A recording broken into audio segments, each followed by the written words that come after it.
Why are there so many shows starring Muppets and dozens of movies too? They said they'd watch every one and they mean it. It's something that they've got to do.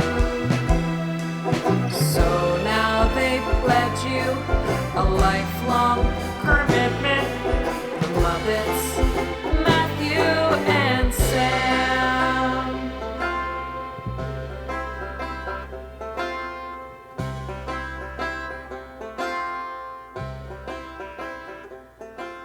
Welcome to Commitment, the podcast where two friends have vowed to watch all things Muppets. I'm Matthew Gatos. And I'm Sam Schultz. And this week we are continuing to catch up on Muppet things we haven't seen before. We did so in our last episode, and this week we're watching a bunch of clips from 1980 to 1986, which consists mostly of Uncle Traveling Matt postcards. Yeah, open the spreadsheet and there are 50-something entries on here. Yeah, it's been a while since we've seen a spreadsheet this long for an episode. Honestly, the fact that there were so many in the end didn't bother me as much as how short some of them were. And just being like, okay, time to click that open.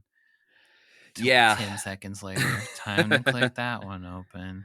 Especially because, just some quick info from Muppet Wiki about this version of the postcards that we watched in this.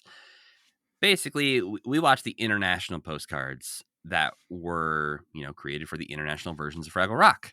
But a lot of these, later on, were reworked and shortened with new English dialogue recorded by Dave Goelz. Dave sounded old. I made that note. There was times when I was like, this...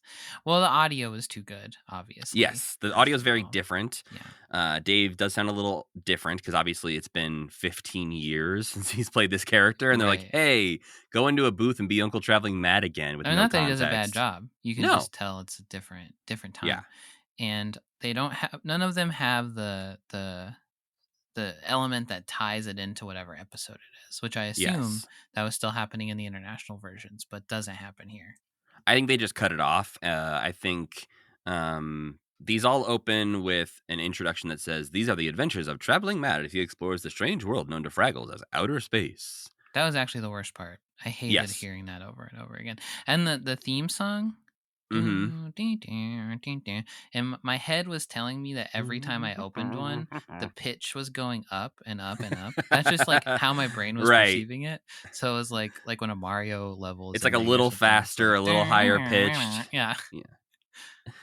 They also all end with Uncle Traveling Matt saying, silly creatures, you never know what they'll do next. Yeah, definitely not something he said at the end of every old postcard, right? No. Okay. The reason these exist in the way they do is because they were made to be 40-second channel bumpers on Odyssey Channel from 1999 to 2001.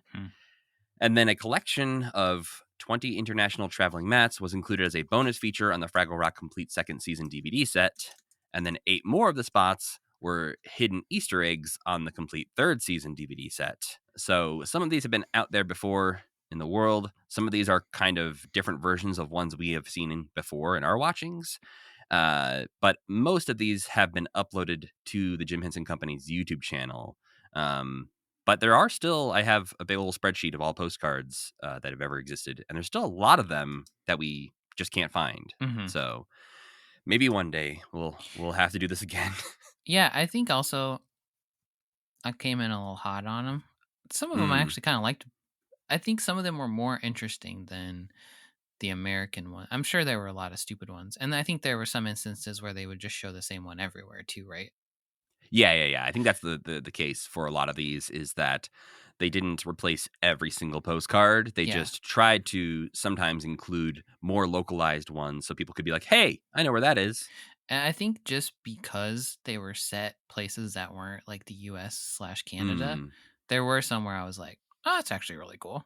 Like, this is a valuable documentarian thing if you don't already know the thing he's going to talk about. It's less annoying. I did feel like I learned some new things, not necessarily from Uncle Traveling Matt. Right. But in looking things up afterwards to be like, what the hell did I just watch? Yeah. So I at least learned some things because of Uncle Traveling Matt this Right. week. Yeah. And there are some instances like this, the rugby scrum one, where Yeah. it's like, if I had to describe what was going on there, I would do just as bad a job as he did. I think that's what's interesting too, is that it's a real, the hit and miss ratio is wild on these, because there are some where I'm like, we learned absolutely nothing. You barely even commented on the thing you're standing in front of, even though you're in another country in front of a ton of people. Yeah. What you just said has nothing to do with what we just watched. And then another time, it's actually like a fun observation, or like you're learning something. And I think it is kind of wild. It's got to be hard. Oh yeah, to write these. Also, some of them were just like they were being a little lazier in the UK, I think, than they were being in. Like some of these regional ones are a little bit more like, I guess we'll just walk down the street and try to find something interesting. I do love how many, at least in my research, you could find in the UK ones. There was like 3 or 4 that were done within like a block of each other, I think. Oh, yeah. Somewhere at the same amusement park. And so I'm like, oh, okay, you guys went out for a day, walked 3 blocks, and filmed like 4 different postcards like for the UK. Ghost train in the photo booth obviously must have been like on the same boardwalk or something. And I think like there's 1 or 2 other ones also at the amusement park. Okay. So yeah, I'm sure we'll learn all about that. Maybe it's just a write-off day. They're like, how do we go to the amusement park for free? Maybe they just bring the puppet. Yeah. Yeah. I don't want to pay $4 to get in. But before we talk even more about Uncle Traveling Matt's postcards, Sam, I wanted to open up today's episode by stealing a segment from a more popular podcast. A more popular podcast couldn't exist. Are you kidding me? Yeah, it's a more popular podcast that, unless one of us makes a drastic career change at some point, I don't imagine either of us will ever get to be on. Okay. It is Mike Birbiglia's Working It Out. Oh, okay. What's the career change we'd have to make? Well, he mostly has comedians on. Okay. Fair enough. You know, to be fair, as far as like our Kevin Bacon degrees of separation to this podcast, yeah, John Green's been on this podcast. Yeah. And Joe Firestone's been on this podcast. Oh, yeah. So people we have interacted with. Yeah. And work for in one case. So that, you know, there's not a 0% chance. Do you ever think do you ever think like if I really needed to tell Barack Obama something, I could? Because Hank interviewed him? Like if it was really important, I could probably figure out. Like if I was like, I found cold fusion and I only want to tell Barack Obama, and I went to Hank and I said, look, and I proved that I was right. And then he'd be like, oh, okay. And then he could say, here you go. Here's his contact information. Yeah, I think that's where it breaks down, because I don't believe that Hank has Barack Obama's contact information. But he could get it. I don't know if he could. He could get it. He could go on Blue Sky, not TikTok or X anymore, and say, hey, I really need to talk to Barack Obama. And Barack Obama would DM him. I know that is true. I think you're close to what would happen. Yeah. I think he could put that out there, and I think he would get 7 messages from 7 different people who have worked with Obama in the past, and they could potentially put him in touch with them. But the important thing is that... like the other Jon Favreau, that guy. Sure. The important thing is that when he reached out to Barack Obama would say, oh, Hank. Ooh, maybe. He would. Everybody knows who Hank is. You think Barack Obama watched Hank's video with Pete Buttigieg? Yeah, I bet he did. Well, all that said, I still don't think that either of us will end up being on Working It Out. It's more likely that we would talk to Barack Obama. But yes, on Working It Out, Mike Birbiglia does this segment that he calls the slow round, where he asks similar questions of every guest based on the name that you might guess that this is sort of the opposite of a lightning round. Okay. So you can think of it, you can think of your answers a little bit more and take it a little bit slower. And I put these down, and I tried to not think too hard about them yet, so that way I didn't have like rehearsed answers. Okay. and maybe this will go nowhere, and maybe we won't have good answers. I'm But I scared. figured it's a good little conversation starter, not Muppet related, unless you want it to be, unless it jumps out at you It's for gonna some be a reason. really good example of why we should never go on this podcast. I'm getting the feeling. Well, so these questions vary a bit by episode, but I figured we could run through some of the most common ones and both give our answers. Mm-hmm. And I just thought of this idea yesterday, and I jotted it down, so I have thought about it for that long. You just stole this idea yesterday. Yeah. I was listening to that podcast and was like, ooh, no, I like this. This is I want to fun. ask Sam these questions. This is good. First question. Do you have a song that makes you cry? Oh, you know what? Okay, this is a bullshit answer, but honestly, whenever I'm in a movie where people start to sing, I do cry. Even if it's a fun song, even like I, for some reason, in musicals, always like have a lump in my throat, and I think it's just like look how good they're doing up there. So that's part of it. Like music, I'm very susceptible to music making me cry. You answer first, and I'm gonna look through my big playlist of songs. My answer is actually immediately kind of similar because I am not an easy crier in general. Oh, I am. I'm I think crying all the time. I think, like a lot of people, as they get older, crying does become easier and you start to feel that lump in your throat more often. Mm-hmm. And I will say, on your note of musicals, watching, like Wicked or something like that doesn't necessarily get me, but watching recordings from the Tonys or something like that can sometimes get me. Like the live performance on stage, right? That I do find myself, I don't even realize I've been like holding my breath or have a lump in my throat until like when Bradley gets to the Cooper and end. Lady Gaga performed at the Oscars. Can't say I personally watched that one, and I don't know that one would have gotten me, but it was weird. Yeah, I think musical performances do get me as well. And I think when I am feeling myself welling up, it's honestly not to songs. I have, maybe it's an unhealthy disconnect from like listening to music or reading a book. I don't have super strong emotional reactions to those pieces of media, but movies can get me pretty easily, and TV shows can get me if, something emotional is happening, particularly with like a kid or a pet or something like that. Or I've been watching a lot of Scrubs recently, and there's very emotional episodes of Scrubs, and so it doesn't get me to full on cry, but definitely the lump in my throat. I know my friends with kids, many of them, when they watch movies with children in them, and then particularly movies with children in peril in them, right, they do like blubber. So there's something about being a parent that makes you want to protect your kid. You losers. Weird. You freaks. Yeah. Okay, I thought of one that does make me cry every time I hear it. It's Strangers by the Kinks. Do you know that song?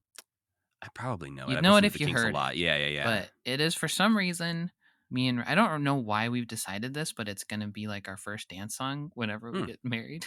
Yeah. You're having a baby, I'm still trying to get married over here, okay? But so I don't ever listen to it, but when I accidentally, because I don't want to because whenever I listen to it, I start crying. So I can't listen to it. I mean, that's perfect for a wedding then. Yeah.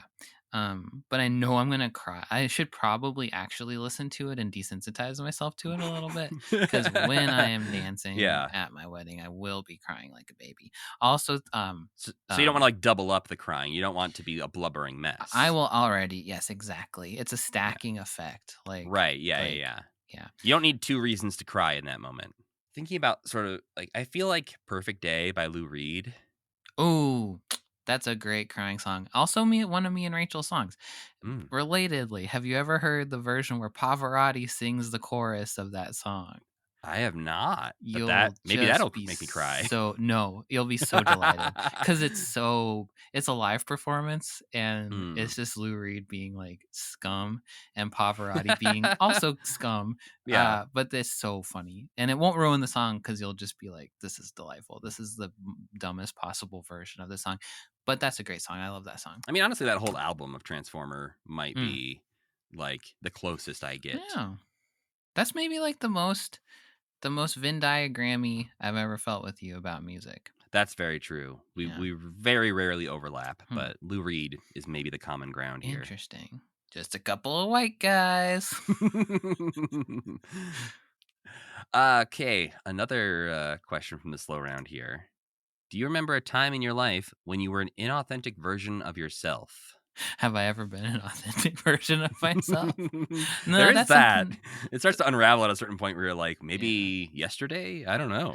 Mm, I don't know, because I think being a human being, and especially being a teenager, and especially being like a 20 something, Mhm. is like trying to figure out how to navigate the world in a way that doesn't suck for everybody that you are immediately around. So I don't know that I've been myself long enough to have been an inauthentic version of myself, but I like to think I'm simultaneously like I don't do a lot that I don't like believe in, and also I've always struggled with my art to like bring myself to it in a really deep way. So Mm. in that respect, I guess like the work that I'm trying to do, I do feel inauthentic, but I think that that's like part of just doing art is like figuring out that thing. So I'd say no, I'm 100% all the time.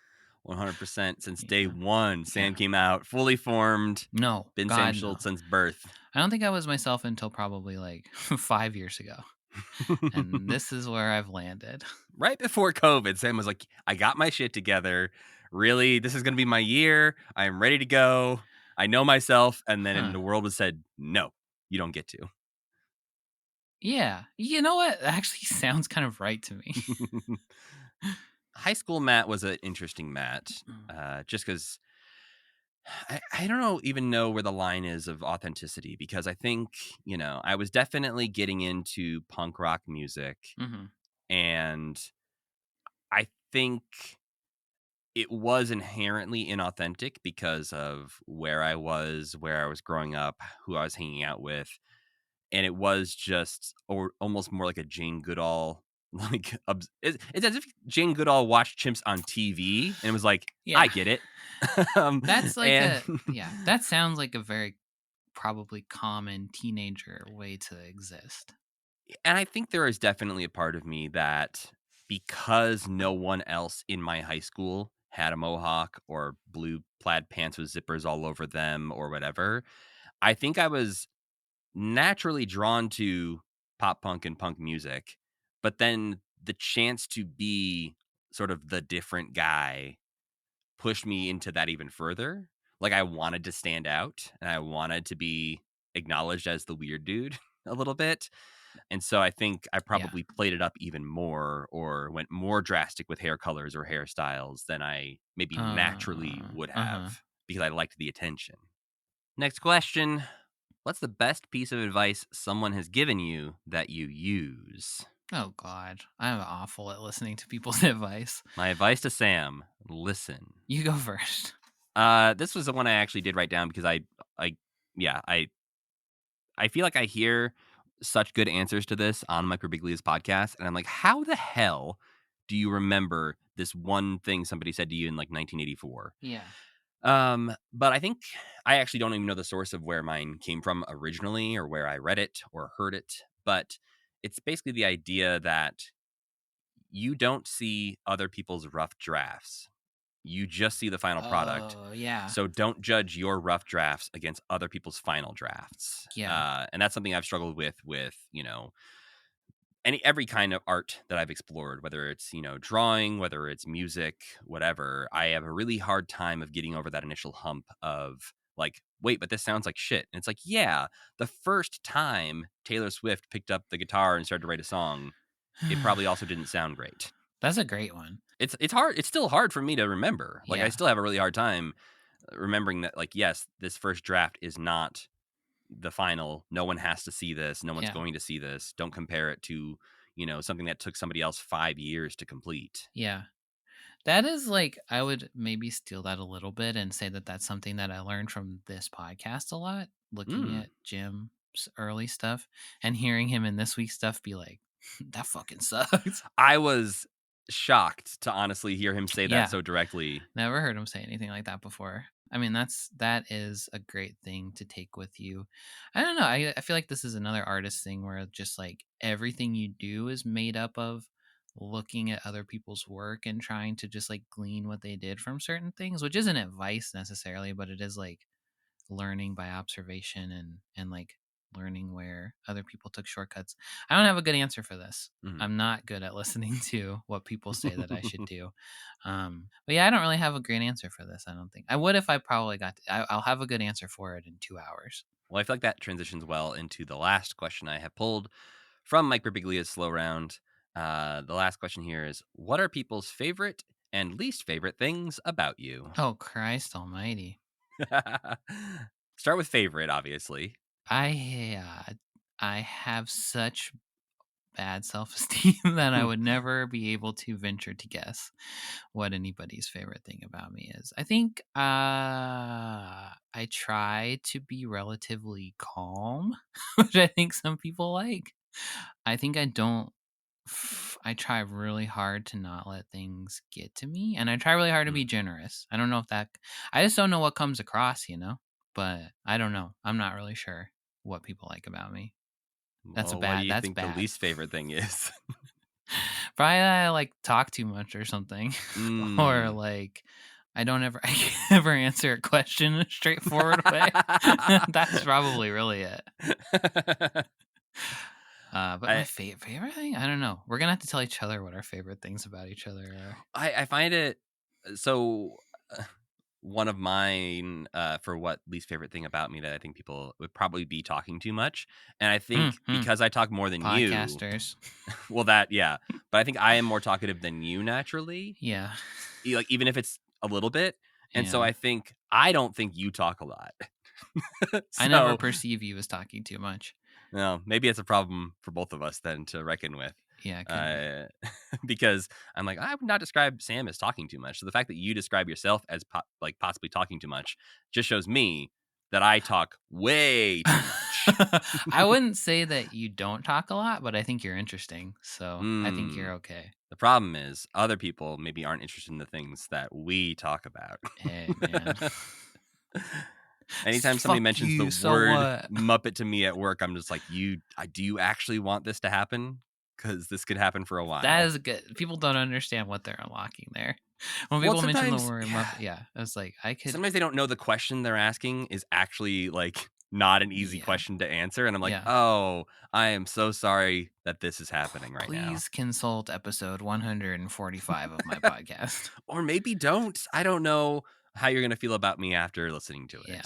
What? Wait, did you say favorite? You didn't say Ooh, I favorite. didn't. Um, You sicko.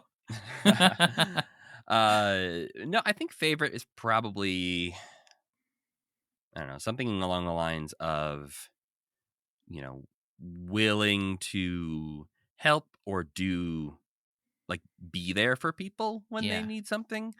I think yeah, that's probably it. And also probably that I try to, similar to like your calm in the face of, bad things, is like I think I try to not take things too seriously, Yeah. and not in a bad way, I think, where I brush off important things, but I Yeah. think just trying to take things as they come and Yeah. be like, well, that's not a problem for right now. That is something we Yeah. can worry about in the future. Totally. Let's focus on, sort of today. Yeah. I even try to do that with good things. Like I have post-its on my Mm. desk to sort of remind me of things. And one of them says, a good idea today is a good idea next month. Yeah. To be like, yeah, I know that's a good idea. We do not need to jump into action and make it happen in the next 24 hours. Yeah. Right? If only other people would think that way too. I try to Just slow people slow down as much down. as possible. I try to be like, Yeah. well, it is a really good idea. That doesn't mean we have to do anything about it right now. Yeah.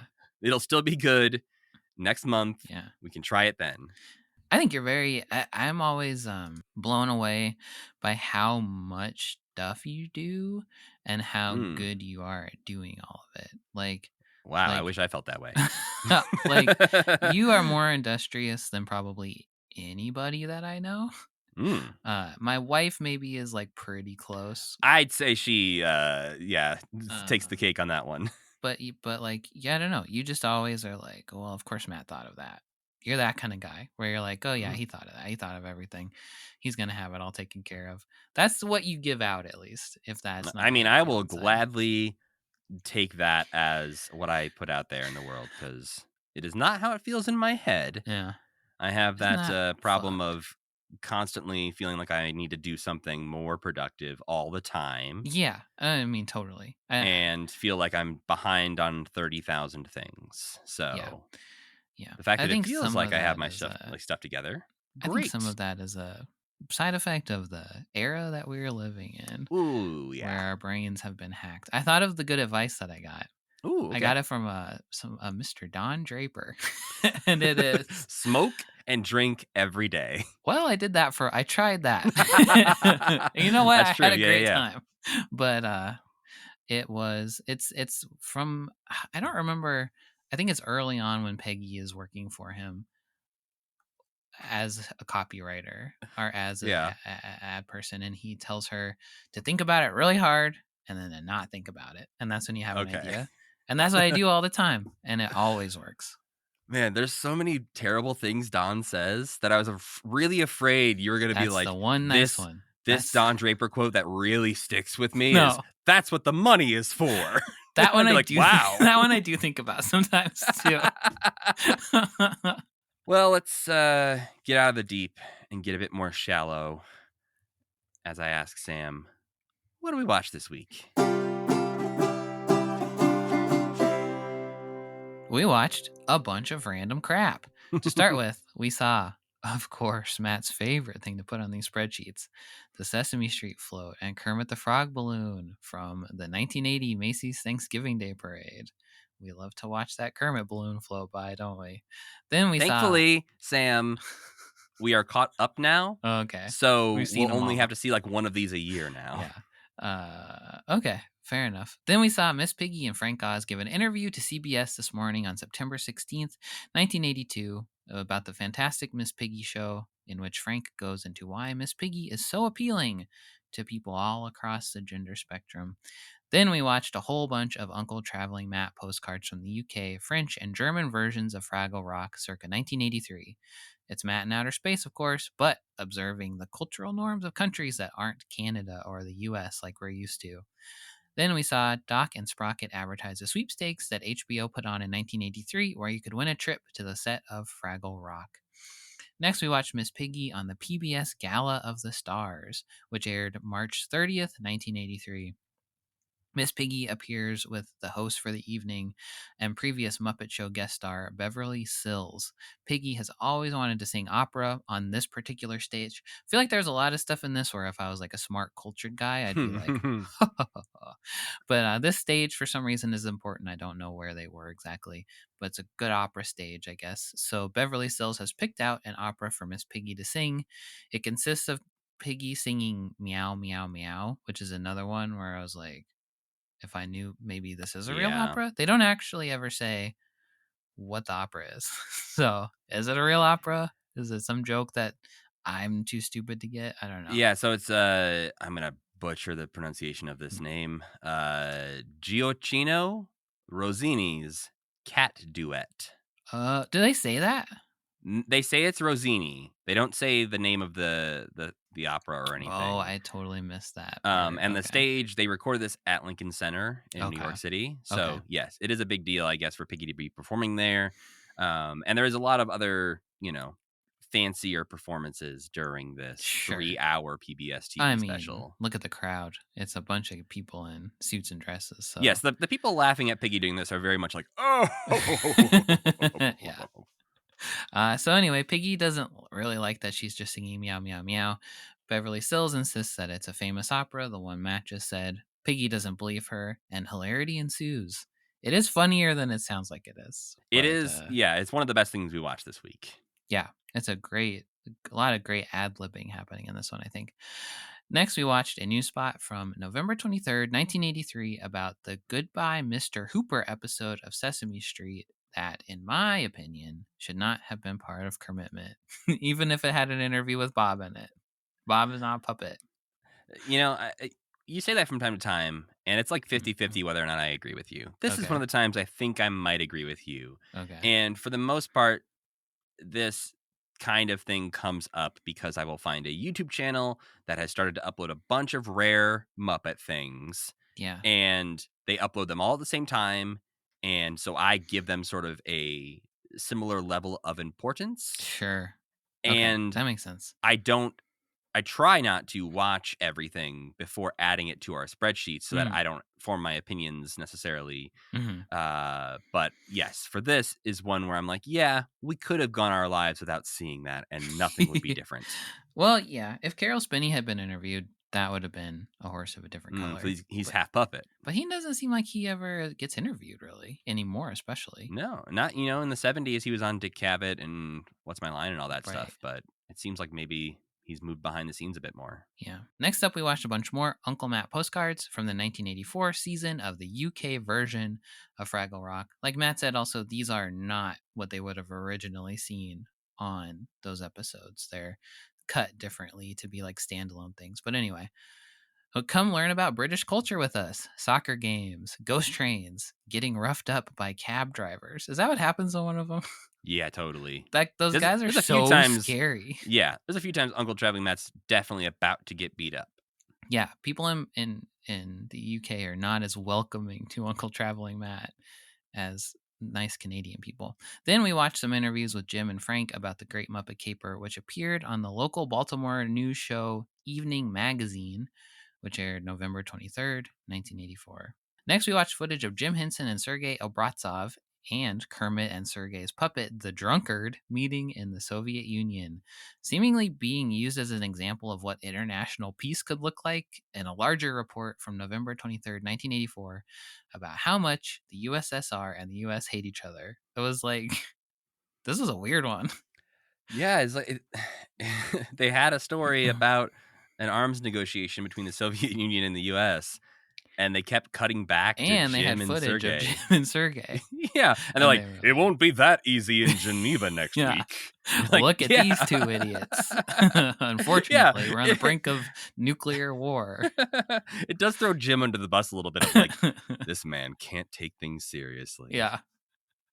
It was also whatever. Just him being like Kermit and his Russian counterpart, the Drunkard. Yes. Like, this is what Russia thinks a fun puppet is. The most Soviet Union puppet. Then we saw a clip from the British show For Computer Buffs, which aired in 1985. Hell yeah, this show rocks. Great name for a show. Great British people being just like, and then you type on the keyboard. And wherein just the most charming little nerd man introduces the Muppet Meeting film. This was really great. This was like so heartwarming to see all these freaks get to be on TV. Anyway, he introduces a Muppet Meeting film. The Muppets or the humans? Everybody, the whole thing. Okay. The Muppet Meeting film Computer, which was a rare instance, according to Matt at least, on the spreadsheet, of a Muppet Meeting film being shown on regular broadcast television. Then a man on a scooter comes out with the biggest, weirdest pizza that I've ever seen in my life, and a beautiful woman with 80s hair and a pantsuit eats it. Someone's been reading my dream journal. Then we watched a couple more Matt postcards from the 1985 season of the German version of Fraggle Rock. Mostly it's men in fun pants slapping their bare legs. My heritage as a German man. That's what I do in my spare time. Then we saw a report from the January 20th, 1986 edition of Entertainment Tonight about the Muppets, a celebration of 30 years. That special that we've watched already. Jim says that he cringes, notably, Jim says he cringes when he watches older Muppet stuff because it's so bad. And I wanted to reach into the TV and slap the shit out of him. Then we saw a couple little clips from an AFI lecture from May 6, 1986. Jim discusses doing the Muppets, making movies with them, just Jim stuff. I bet this was boring. What do you think? He was like, we look at monitors. It was a lot of stuff we have heard 1,000 times. Yeah. So if we had been there, we would have been like, we know this. Yeah. Show us Miss Piggy's Oh, is boobs. the TV the puppet stage? Yeah. Oh, thanks, Jim. Boo, boo. Yeah, no, I think it's, I'm sure there are people there. This was the first time they were hearing this, but it is hard once you've heard it a dozen times to put yourself in the headspace of what it would be like to be in that room and hear that information for the first time. We would have stood up and been like, the Muppet movie presupposes that Sweetums didn't join the Muppet crew until the end of the film. Yet we see him throughout the Muppet Show. Please explain. Also, can you explain when they're watching the movie they made about them, but Sweetums shows up at the end, seemingly coming out of the movie? How did he be in the movie, Jim? Explain Sweetums, Jim. Yeah, the Sweetums paradox. Oh, the Sweetums paradox. Ooh. That's a good thought, isn't it? Then we saw what else? Matt's favorite thing: clips of a Kermit balloon from the 1986 Macy's Thanksgiving Day Parade. I think it was his 10-year anniversary in that one. Is that right? That's what they said, yeah. And we rounded it out with a bunch of Uncle Matt postcards from various international versions of Fraggle Rock that aired sometime in the 80s. We're not really sure when. Get ready to be as mystified by Australian culture as Uncle Matt is. What was that barbecue they were having? It looked so gross. Everything looked extremely burnt. Yeah, and it was all falling on the ground and a dog was eating it. It was like somebody else's dream journal had been read in that situation.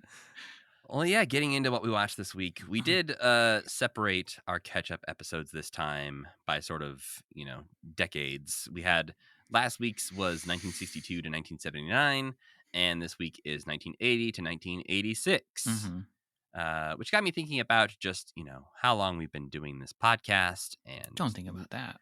Well, sometimes it just happens. It's an accident. And I looked back to see, when did we first start talking about the 80s? Because to me, when we're watching these things from 80 to 86, it feels sort of more timely to what we're talking about now in like 88. Like these things don't feel like that long ago for me.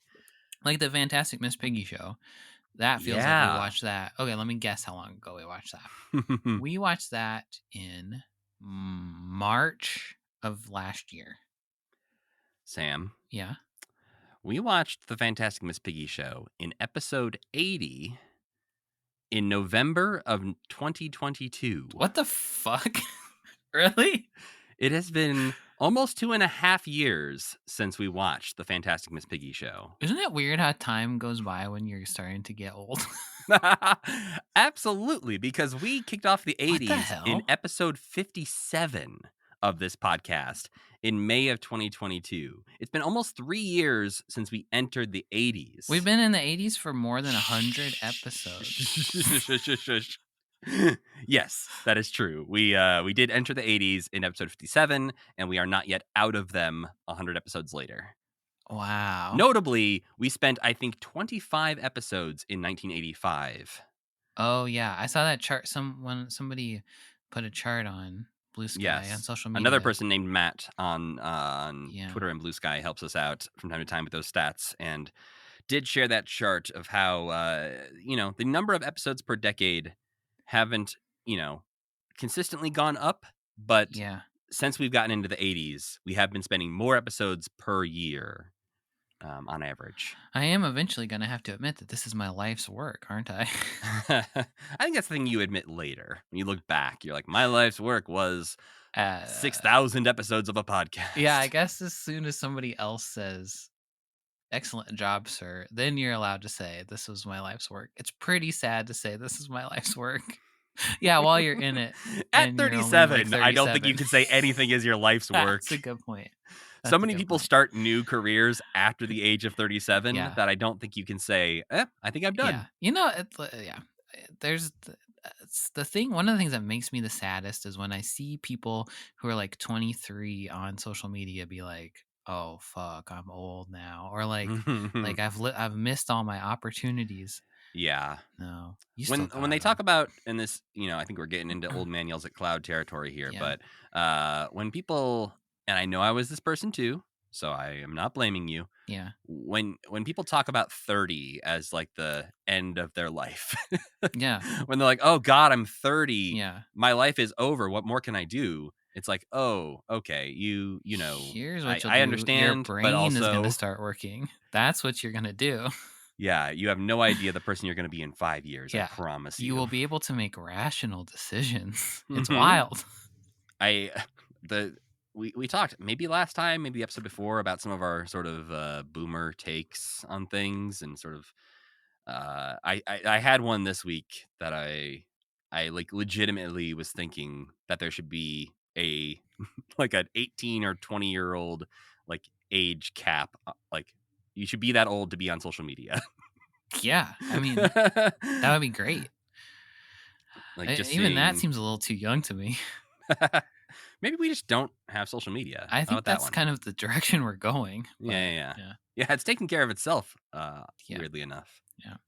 Well, getting into the things we watched this week, I can say we will have not a lot to say about some of these things I think because that's fair. And we've been some of doing it, a lot of 3-hour episodes lately. So maybe this one will be 2 hours. look, Eh, I eh. feel like we can get at least close to that. We're already an hour in. So We spend a lot of time talking about ourselves in a that's deep true. way. So Honestly, probably my favorite thing to talk about, which maybe is the worst thing about me. I'm gonna say maybe that's the thing people like to like about us the least is that we like to talk about ourselves a lot.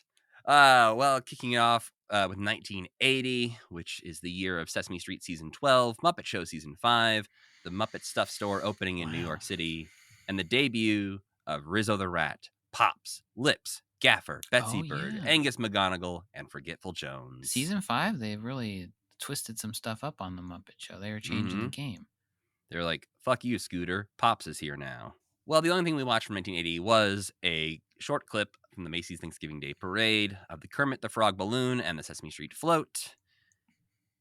And there's not a lot to take away from this other than Keep Christmas With You is a pretty good song. That's from the Good special? It's in the Good special. I think it actually came out on a record earlier than that. Oh, okay. Okay. But it is on the Good Christmas Eve Sesame Street special. And right. it's also in a bunch of other things, thankfully, because Yeah. it is, I think they knew what they had and they're Yeah. like, we're going to ride this as You long got as Bob. we can. You got Bob belting one out. You got Bob, baby. Yeah, and that he said that every day when he would walk in the door. Hey, you got Bob, Hey, baby. you got Bob, baby. I'm sure he was a perfectly nice man. Just in my head, he's such a cartoonishly Hollywood guy.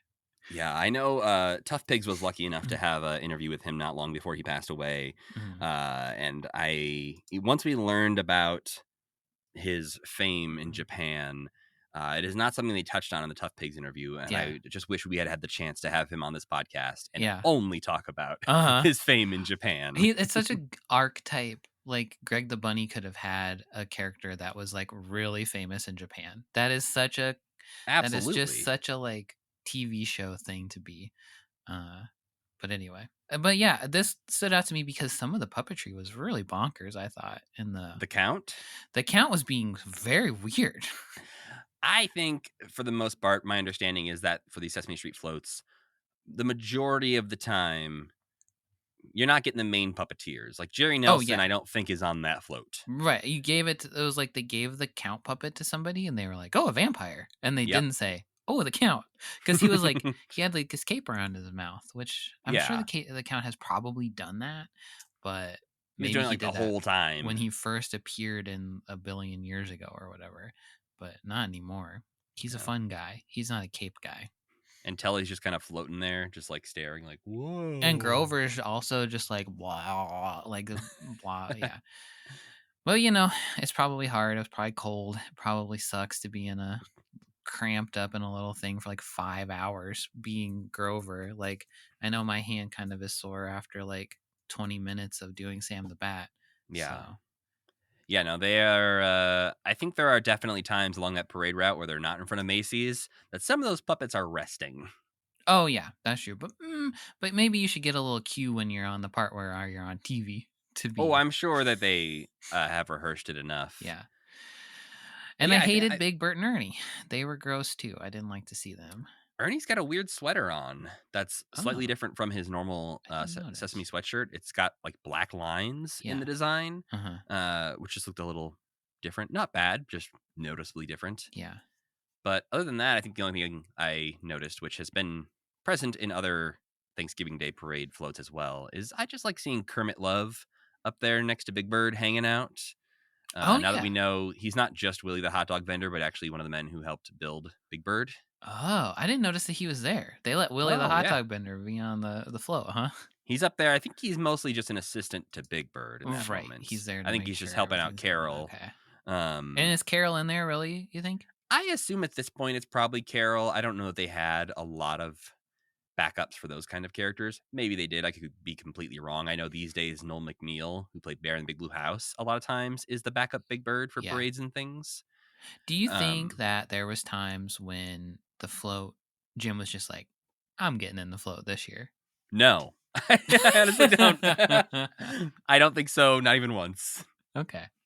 I mean, I think if they were my creations, I would maybe be like, yeah, it could be fun once. I think and then when I'll never do it again.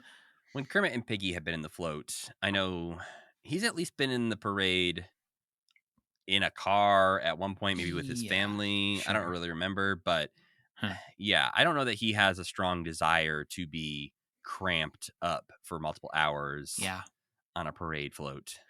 No, okay. Fair enough. Well, then we get into 1982, the year of the Dark Crystal, the Fantastic Miss Piggy show, and unfortunately, the year that Will Lee passes away.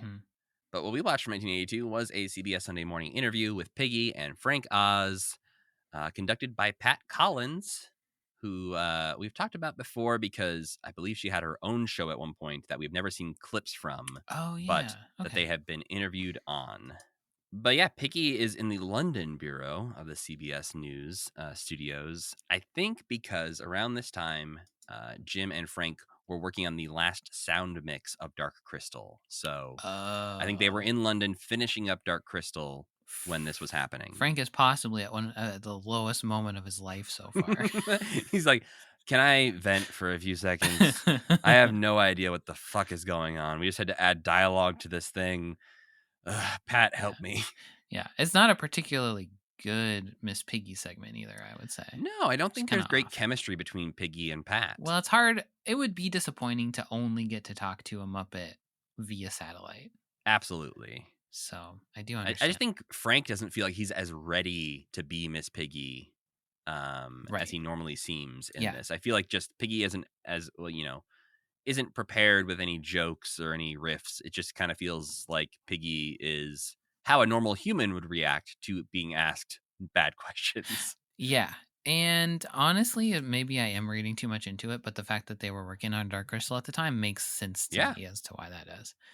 Well, after the Piggy segment, Diane Sawyer, who is her co-anchor in this, asks Pat Collins, do you ever wonder about the things you do for a job? And Pat says, well, my children wonder. What do you really do, Mommy? I hate when people have that reaction to talking to a Muppet. You want to know why I think it's complete bullshit? Why? Because Pat Collins, at this point, is married to Joe Raposo, the man who writes the songs for Sesame Street. Really? Yeah. Oh. So that's crazy. These people are friends with the Muppets. Yeah, their kids have certainly met the Muppets. They've probably been in some short films on Sesame Street singing about peanut butter or something. Yeah. Like, birds are cool, birds are great. Great song, Dad. Is that for your friend Kermit to sing? I actually have a question about that's fascinating, and if you have more about that, I don't mean to cut you off, but why does Miss Piggy go into such a long part about where she's like, I had a tiff with the network that the Miss Piggy show was on?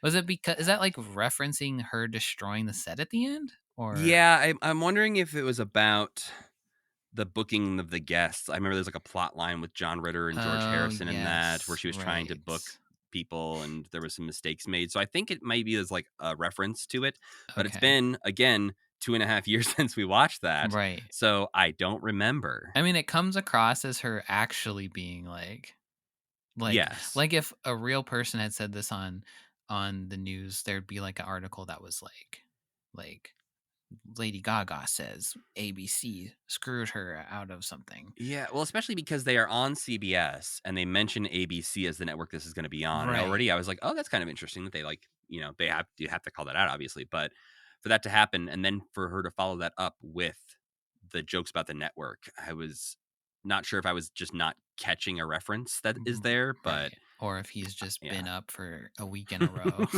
Yeah. climbing up a rock wall with a puppet on his arm and getting screamed at by Jim. I think Jim, similar to us, is not someone I can really That's imagine true. yelling at people. Yeah. I He think was Jim is probably much more of yelling at a. Jim, and Jim was like, Oh yeah, all Frank's a right. yeller. I Yeah. think I can imagine Frank yelling, no problem. Uh-huh. But yeah, I think I don't know, something about these anchors and the way they talk about the Muppets. I just feel it feels off to me in general. Mm-hmm. And even when they introduced Frank, there was a weird moment where she's listing off the characters he does, Mm-hmm. and she says the Hamlet inspired Grover. I totally missed that. What the hell does that mean? I don't know. I could have asked my Shakespeare expert wife, and I did forget to do that before we recorded this episode. Uh-huh. I will ask her afterwards.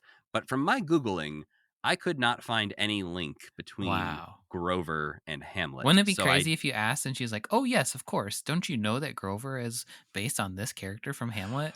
Totally right? just blow your mind about Grover.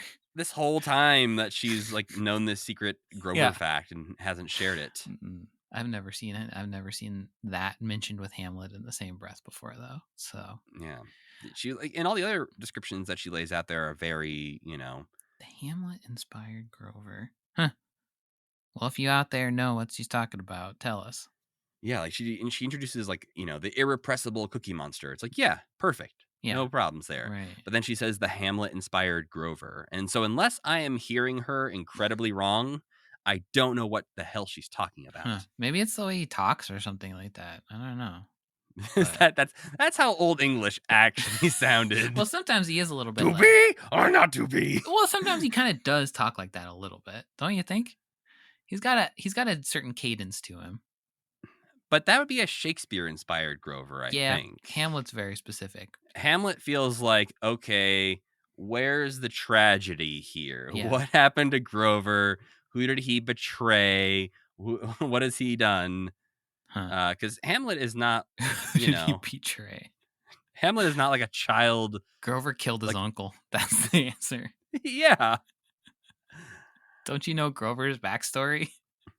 I did think that the interview with Frank was kind of okay, though. I liked hearing them talk very seriously about Miss Piggy in a way where he wasn't being like undercut by some like silly talk show host who was like, and she's got a great body, but he got to just be like, this is what I think about when I'm performing this character. Yeah, he actually said she doesn't have a great body. Yeah, that's true. He does say that. He's like, well, we have to be honest with ourselves. She doesn't have a great figure. She doesn't have a great voice. Yeah.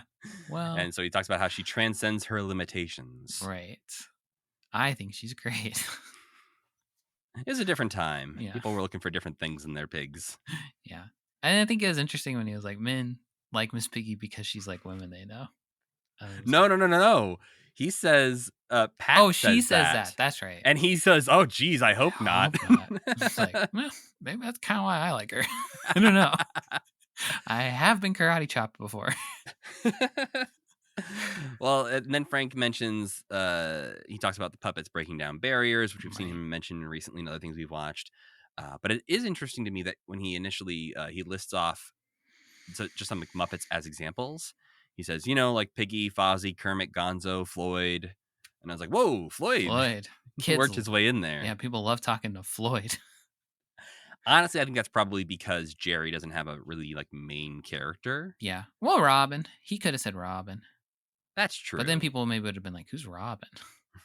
Not that they're not like, who's Floyd, I guess, too. But yeah. But I'm wondering if he was just looking in his head of like, oh, okay, so I got Jim, Dave, okay, Jerry, got it, check. Sorry, Richard. Huh. I would say the signature character in the Muppet Show for Jerry in my head is Robin. That's the most lasting character, I feel like. He made a bigger I feel like he's in a lot less episodes than Floyd. Yeah, but like halfway down the stairs is like one of the things you think of, or like one of the things you'd see in a clip of like, this was the Muppet Show. Is like his little sweet part is a vital part of it. And he's a bigger figure now, I would say, especially like in the reboot Muppet series. Yeah. He kind of has taken on a life of his own. Not that that's Jerry, but And he was huge in the Muppet Family Christmas too, and in Muppet Christmas Carol. So there you go. I think you're right too, because I think also more people are generally familiar with Robin than they are with Floyd. Yeah. And also I think Robin is more in line with like Jerry's whole thing too. A Like bit more. Emmett Otter and Yeah. Fraggle Rock kind of adjacent character. His sweet characters like Thog. Yeah. And Camilla. Yeah. Oh, Camilla actually is probably really the one, but people don't. That's his personality isn't as present in Camilla as it is with other characters. I would actually say he does a pretty heroic job of making Camilla into a person, but not like in a crazy way. Not like too much, just a little. But you kind of know who she is. She's sort of like prideful, and loves she's her tough. man. Yeah. Yeah. She'll stand up to Gonzo when he needs to be stood up to. That's right. Well, then getting ahead to 1983, the year of Fraggle Rock Season 1, Rocky Mountain Holiday, Big Bird in China, Don't Eat the Pictures, Sesame Street Season 15, and of course the debut of the Fraggles and Captain Vegetable. Is Don't Eat the Pictures? Do we see that? Yeah, it's the museum one. Is that the one where Big Bird meets a ghost of an Egyptian child? I believe an Egyptian child, but yes. Okay. Okay.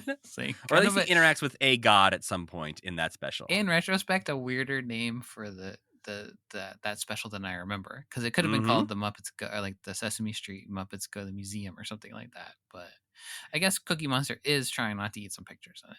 Fair enough. Yeah, but we talked about it at the time. That was such a small part of that special. Yeah, it kind of undercuts, like, it's like Big Bird meets Anubis. Probably isn't the best name for a show. Big Bird is meeting so many gods. I'm sure we mentioned that at the time, but that's odd. Big Bird's like a Ghostbuster. Breaking news, I did text my wife during this recording to ask her, hey, does it in any way make sense to describe Grover as the Hamlet-inspired Grover? And she said, I think I can understand where they're coming from, but personally, Hamlet is one of the most sensitive, angry, and unsure heroes in Shakespeare's canon, and Grover is perhaps too sure of himself, so that alone breaks that comparison for me. I'd have to think about it more to have a more nuanced take on it. I would love to know why she can see where they're coming from, but how? I would love to know more as well, but that is what I've received for right now. Maybe Pat wrote like her thesis statement in college about how Grover is related to Hamlet somehow. Yeah, it does. The fact that we have never heard that reference anywhere else in the thousands of things we have watched feels like it's just coming out of nowhere. And it seems like the kind of thing Frank would love to bring up at every possible opportunity, but yeah, like obviously, Grover was inspired by Shakespeare's Hamlet. I could just hear it coming out of his mouth. Yeah. Oh, you didn't know? Yeah. All right, all these Matt things. How we talk about this? I think we just run through them, and if there's anything to say about them, we say it quickly. Yeah. Because they're in, they're out. They're like 40 seconds long after you cut off the intro. Yeah. But first up we have a tea time postcard from a UK Fraggle Rock episode where Matt mistakes tea time for a lip bath ritual. Yeah. Matt's knowledge of things oscillates wildly, because this would presuppose that he doesn't know what drinking anything is. He also makes a joke in here that I think is too good for him. And maybe not even making a joke, but the cleverness of it, I think, is too clever for Uncle Traveling Matt to say. What is it? When they're putting sugar in their tea, he says they're adding starch because silly creatures like a stiff upper lip. Yeah. And British people are rolling in the aisles with that line. Yeah, this one was a bad start because I was like, oh, these suck. But then they didn't suck. This one I think was bad, but I don't know that they all suck that bad. Yeah, some of them I was trying to take notes, trying to have original thoughts. Yeah. And at the end of the day, I wrote down just what happened, and that's all I could really think to say. I think it sucks that we can only see the edited down versions and not kind of hear oh, that's how they tied it into the episode in this version. That's really interesting. Like missing out on that I mean, I am kind of impressed how they could cut them into something that stand on their own pretty well. Though if you don't know what Fraggle Rock is at all, you're probably extremely confused. But yeah, I kind of missed that, getting to hear the original version of them. But the next one is something that's very similar to something we have actually seen before. This is Uncle Traveling Matt in the World of the Red Giants, where he sees a bunch of red double-decker London buses. Yeah. Now, there's a version of this postcard that is almost identical for the American one that we watched. It's probably either an American or Canadian bus, depending on where they filmed it. Right. In season 2 of Fraggle Rock, where he is talking about silly creatures being eaten by the bus as well. Oh, yeah. Do they have... Is that one a double-decker bus, too? No, it's just a normal Gotta re-record Greyhound. it, because they got different buses over there. Yeah. They decided to have tall buses. Like, ooh, look, don't you appreciate this more? Because it's one of your buses. Yeah, and if they saw our kind of buses, they'd be like, what is that? Your Doesn't buses look are like too small. Doesn't We look hate like them. anything to me. Yeah. The most impressive part of this for me was at the very beginning, Matt is walking backwards and gets bumped by the giant red double-decker bus as it pulls up. And all I could think about was Dave Goelz or whatever the international puppeteer is. Yeah, on the ground, waiting for a bus to pull up and just hoping they don't get run over. To bump very gently, hopefully, into his arm. That is And he does scary. back into it, like they sort of meet in the middle a little bit. Right. But at the same time, you're at tire level trying to time it so that you get to the front of a bus. And I don't imagine they had a lot of time to rehearse these things. You got to find the best bus driver in all of England. The next one we watched was a bagpipe-focused postcard, where basically the gist is that Matt thinks the bagpipe is a creature being tortured by a Scottish man. This one could have just been on the regular Fraggle Rock, I think. I think so. But that's also all that happens and all of my thoughts on it. Me too. Well, the next one, similarly, some radishes fall on Uncle Traveling Matt at a farmer's market. Yeah, he steals a bunch of radishes and people get pissed at him.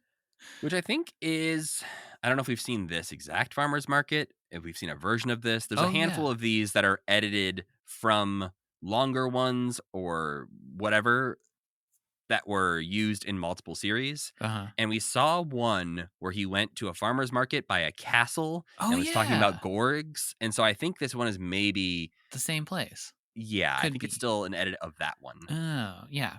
But I don't remember if radishes fell on him in that one or not. That sounds really familiar, that radishes were involved in that.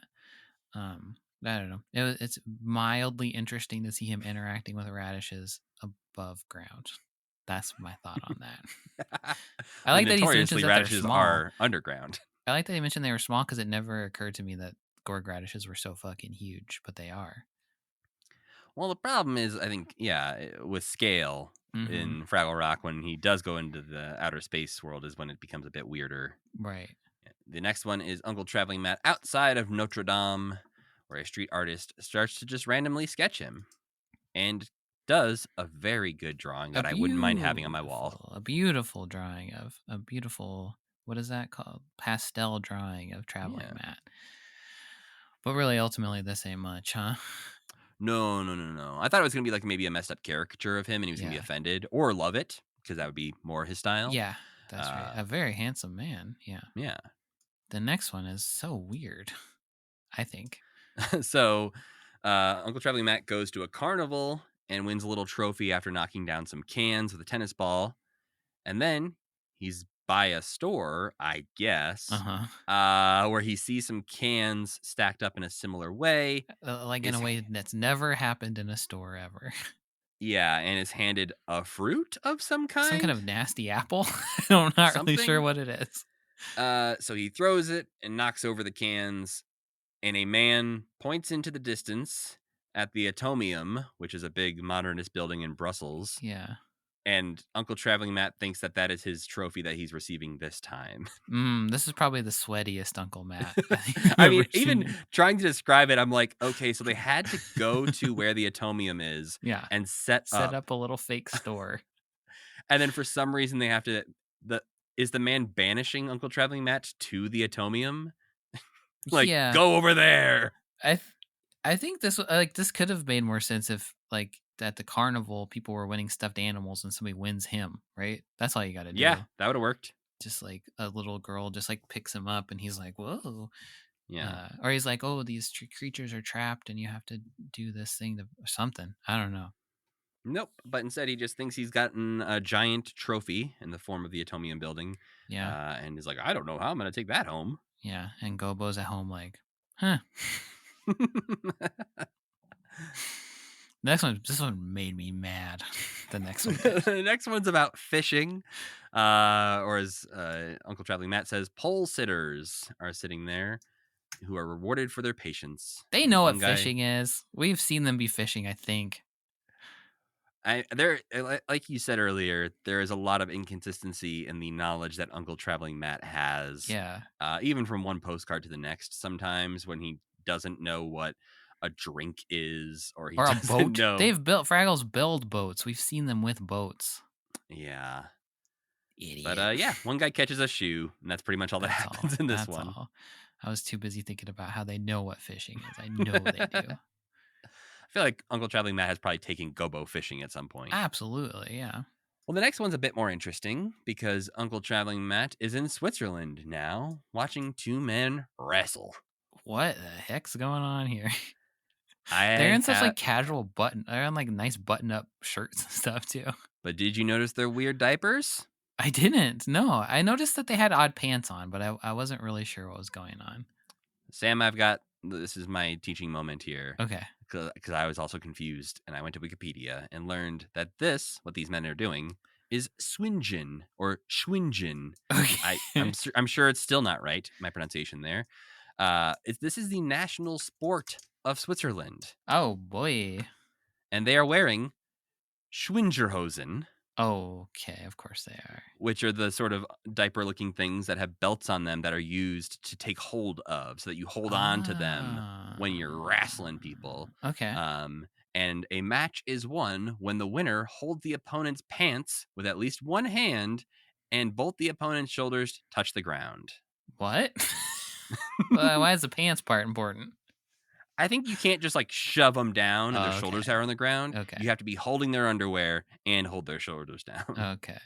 And then by tradition, the winner brushes the sawdust off the loser's back after the match. Oh, it's sawdust. Yeah, that's what they're wrestling in, that he shoves his face into. Why? The face part didn't come up when I was researching Swingen. So like two guys got in a fight on a big pile of sawdust, and somebody else saw it in 1500s or That's whatever. a sport. And said, that looks fun. I want to go next. That's cool. That's cool. And then they invented some fun pants for it. People in and around Germany love inventing fun pants.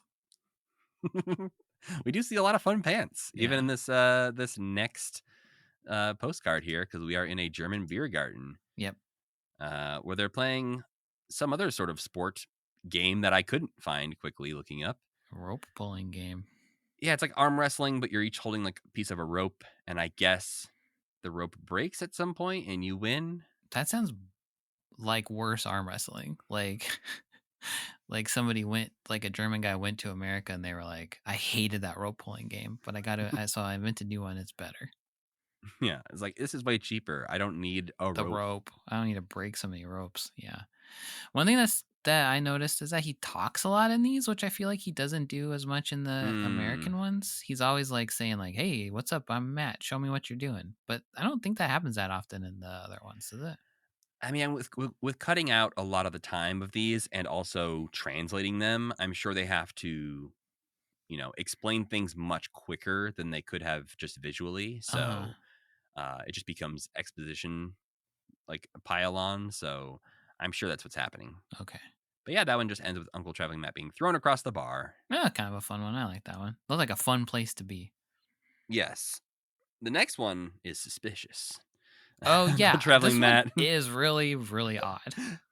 Uncle Traveling Matt is at German customs watching people try to sneak things through customs. Yeah. Some of these are definitely like more adult than the American ones, because there's like the Australians are drinking beer. The Australians are like in bikinis and stuff. There's later. A couple times you see beer. There's a couple times you see people in bikinis. The word sex is used at one point. It is? Well, yeah. To be fair, it's used in regards to separating by the sexes. Oh, But still, yes. saying sexes Right. did at least throw up a flag. The Australian ones are more randy than the rest of them, I would say. This one I liked because it was a little shifty, and also this felt like one where maybe this was Dave's first time in the booth in a while. Because Oh. the very beginning of this, he starts off going, Please cut and you're that like, out. whoa. We won't. Like, it's like he was trying to find, like, that was his cue to find the voice again. Yeah, It was Right. And you're like, oh, okay, calm down, Uncle Traveling Matt.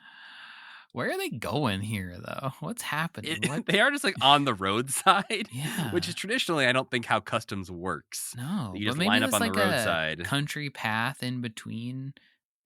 Swiss country, Sweden. I don't think Is they're it that Sweden? strict with it.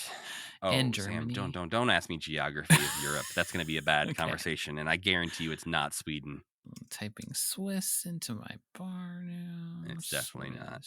Switzerland, of course. Switzerland. They're they're like I don't know. This one is weird. This one has weird vibes. I think Matt needs to get out of there, basically. Yeah. It's he does though. He does bail. He does. He's just like, well, this doesn't seem like the spot for me. Yeah, I don't like the looks of that man looking through all the luggage. But people are just trying to like bring, I think it was like a bottle of liquor or something, or a bottle of champagne or something. Yeah. And there is some confrontation happening where the cops are just like looking at them like, what are you trying to do here? Right. You can't bring this. And why can't they bring it? Great question. If there's anything I know less about than German geography, it's German customs. The next one is one that we've seen kind of before. It's Matt riding some cows, and we basically saw a longer version of this where he befriends a cow and names it Bessie, I believe. And this one, he's just talking about the cows being a traveling musical group. This one kind of was annoying though. There's so many bells ringing. But I think we maybe mentioned this last time too. We saw this. It's always nice when you see like Uncle Traveling Matt riding around on something or being used as more of a prop when he's riding around on the cow. Right.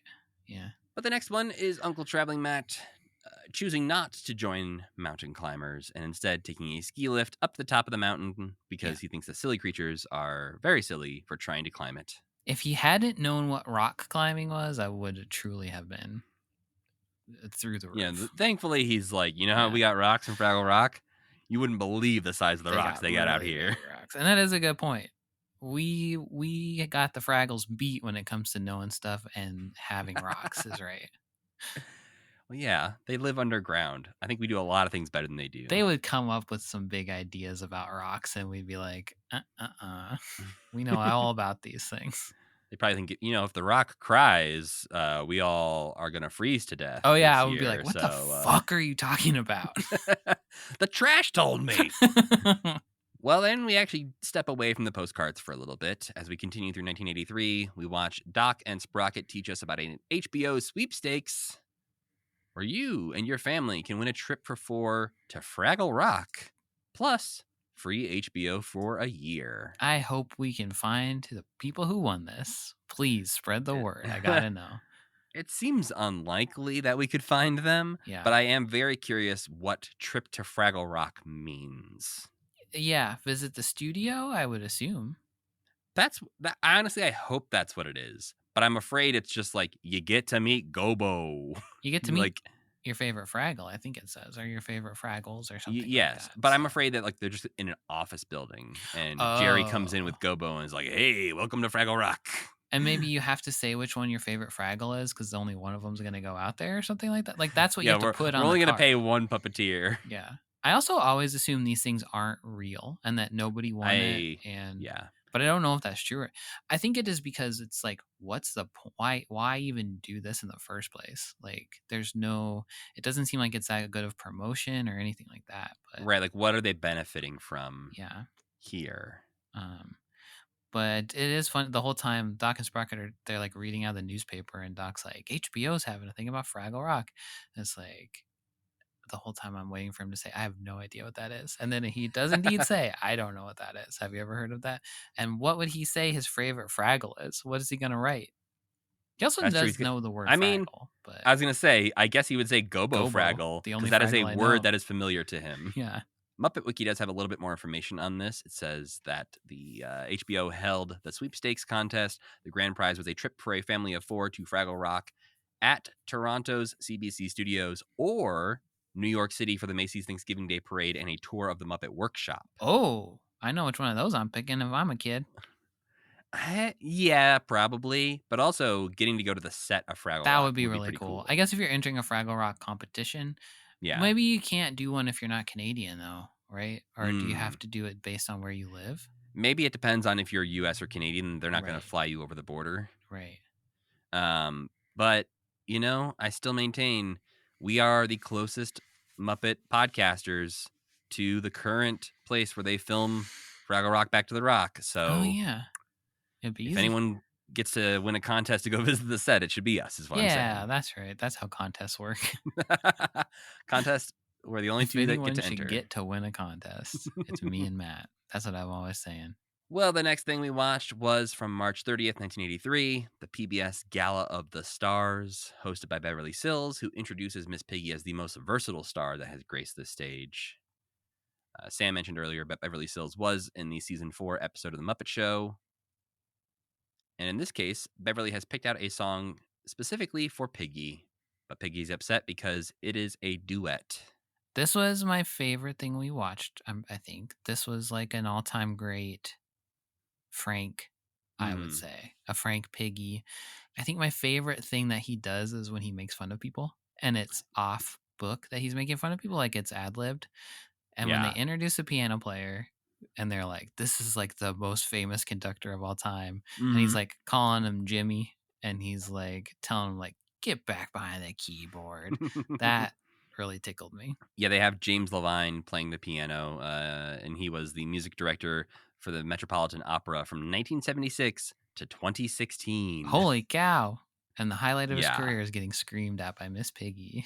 Well, also, unfortunately, we need to mention here that James Levine was actually terminated from all of his positions and affiliations with the Met Opera in March 2018 over sexual misconduct allegations. So okay. I obviously didn't know that when we were watching this clip originally. It is something just learned here while talking about this. So yes, that's James Levine's legacy as of right now. Bad dude. Yeah, but in this moment, in this clip, the way Frank makes fun of him is very good. It's very charming, yeah. And Beverly Sills and Miss Piggy really like get into a groove halfway through too, I think, when they're just like going back and forth. I think this is really good. Yeah, no, I think I totally agree with you in the way Frank just sort of cuts anyone down to, even at the end where he's like, thanks, Jim, back to the ivories. Yeah. And is like bossing him around is always good. His refusal to call anyone by their, actual given name. Yeah. Sometimes it's flattering, sometimes it's not. Like, when he's with John Denver, it's like, oh, Jonathan. Like there's a more right. flirty tone to it. And then other times it's like, you think you're so high and mighty, James Levine? Yeah. Hey, Jimmy, get over here. It's something I really like when Grover does too, when he's like, Jimmy, baby. I love when he does that. Yeah, I think it's a very natural thing for Frank to slip into. Yeah, is like I think Frank loves the concept of the Muppets being somewhere really fancy and making a mockery of it. I mean, because I think like this, or like the opera thing that we watched, like the great performances thing, that also stands out to me as like that just really worked for some reason. So like Miss Piggy invading these spaces where people have to like not take themselves so seriously for a second, I think is very fun. Totally, and I think it gives them permission to do so. But yeah, overall, Frank is incredibly good in this, as usual. And it wraps up by them teasing that the next performance is going to be by Cleo Lane, who's going to sing the song "Give Me a Pigfoot." And this that is really actually sends Piggy off the edge in a great way. I mean, fair. Yeah. I guess. Cleo Lane, a friend of Piggy's, performed on The Muppet Show in season 2, is singing a song about eating pig feet. So yeah. It is weird that there's 2 Muppet Show alumni right in a row. I mean, the more we watch, I do start to realize that they did get most of the big famous people who were big and famous around then. Like they got a real sort of murderer's row of people of like, oh wow, you got them all. Like there's so many connections to every other thing Right. in the Muppet Show that you start to just, these people I didn't know existed for the most part before watching them in the Muppet Show suddenly pop up everywhere. But and then it's also like, did they accidentally schedule two people who were on the Muppet Show right next to each other, or did they notice that they had two people who were on the Muppet Show right next to each other, and then they were like, "Hey, maybe Miss Piggy should do this." That's the I kind of think thing it's that that's one. interesting to me. I think it's that they realized she was going to perform the song "Give Me a Bigfoot," Right. And and then we're Cleo like, well, we have to tie this with Miss Piggy. and Beverly Stills is already hosting it, and she already knows Miss Piggy. Yeah. Yeah. But I did watch a little bit further beyond what I had told you to watch to see how Cleo Lane performs this. Uh-huh. And she does say at the beginning, I'm not going to pay tribute to Miss Bessie Smith tonight, but I am going to pay tribute to Miss Piggy's foot. Ah, everybody loves Miss Piggy. Yeah. So the next thing we watched was the news reports on the Sesame Street episode of Goodbye, Mr. Hooper. The things that Sam says we probably shouldn't have watched, and I tend to agree with him here. Who's that? They talked to some producer or something like that, which I suppose is valuable. We talked to Norman Stiles, who talks about the importance of being very clear with kids that people die and they don't come back, and it's okay to feel sad and angry. We don't really learn that much here, though. No, for the most part, it was just reminding me of how sad that episode really was. And Yeah. this, we talked earlier about things that make you cry. This got me close. Definitely a lump in the throat. The clips of everybody genuinely crying on stage, that's tough to watch. Or like on set at the recording. Yeah. There's like two news reports cut together in this. The first one is the more interesting one with better quotes. The second one is not as interesting and has one of the worst written lines I've ever heard. But it does have like a title card before it that just says Sesame Street Death, 6 p.m. Oh, yeah. Right. I was like, oh, okay. I know you have to like internally code things, but that's an interesting way to do it. Yeah. But the last line of that one stood out to me as just one of those very generic news reporter lines where I'm like, I know you had to say something, but it could have been something else. Because he says, Mr. Hooper helped teach children about life. Ironically, in his death, he still is. Oh, God. That didn't really sink in, but yeah. Like, okay. If was anyone... Was Mr. Hooper really teaching us about life, I guess, in That's the what I'm first saying. place? Like, Mr. Hooper wasn't the most educational amongst the Sesame Street or was he just adults. mostly screaming at Big Bird? Well, then getting into 1984, the year of Fraggle Rock Season 2, Henson's Place, Sesame Street Season 16, Muppet Babies Season 1, Fraggle Rock Season 2, I already said that one, and The Muppets Take Manhattan. What's Henson's Place? Documentary. Was that a documentary? That's the documentary we That's watched, the nachos one? Is that the nachos Yep, one? that's the one where Big Bird offers Jim Henson nachos. A nacho? Okay. In the same building that we see a little bit later in a different news report. Right. But we're back to a bunch of Uncle Traveling Matt postcards, this time from UK episodes. First one is a parking ticket, which the whiplash of going from the news report about Will Lee's death and the sad Mr. Hooper episode to Nephew Gobo, I saw the silly creatures. They write love letters to Jesus cars. Christ. Still teaching us about life, those Muppets are. To be fair, I like this one a lot. Yeah, this one's fine. I think he should have said that they weren't happy about the parking tickets. That he should have said they were overcome with emotion. That would have made more sense because they're just like slamming on the hood of their cars. Doesn't look like they're happy. No, but the writing on this one is good because he says, I discovered a really adorable thing silly creatures do. They write love letters to the big shiny creatures and then tuck them under their eyebrows. It was nice to hear him be nice to us instead of say that we're stupid. And the next one really highlights something you British children love. Sotheby's auctions. Yeah, Sotheby's auctions.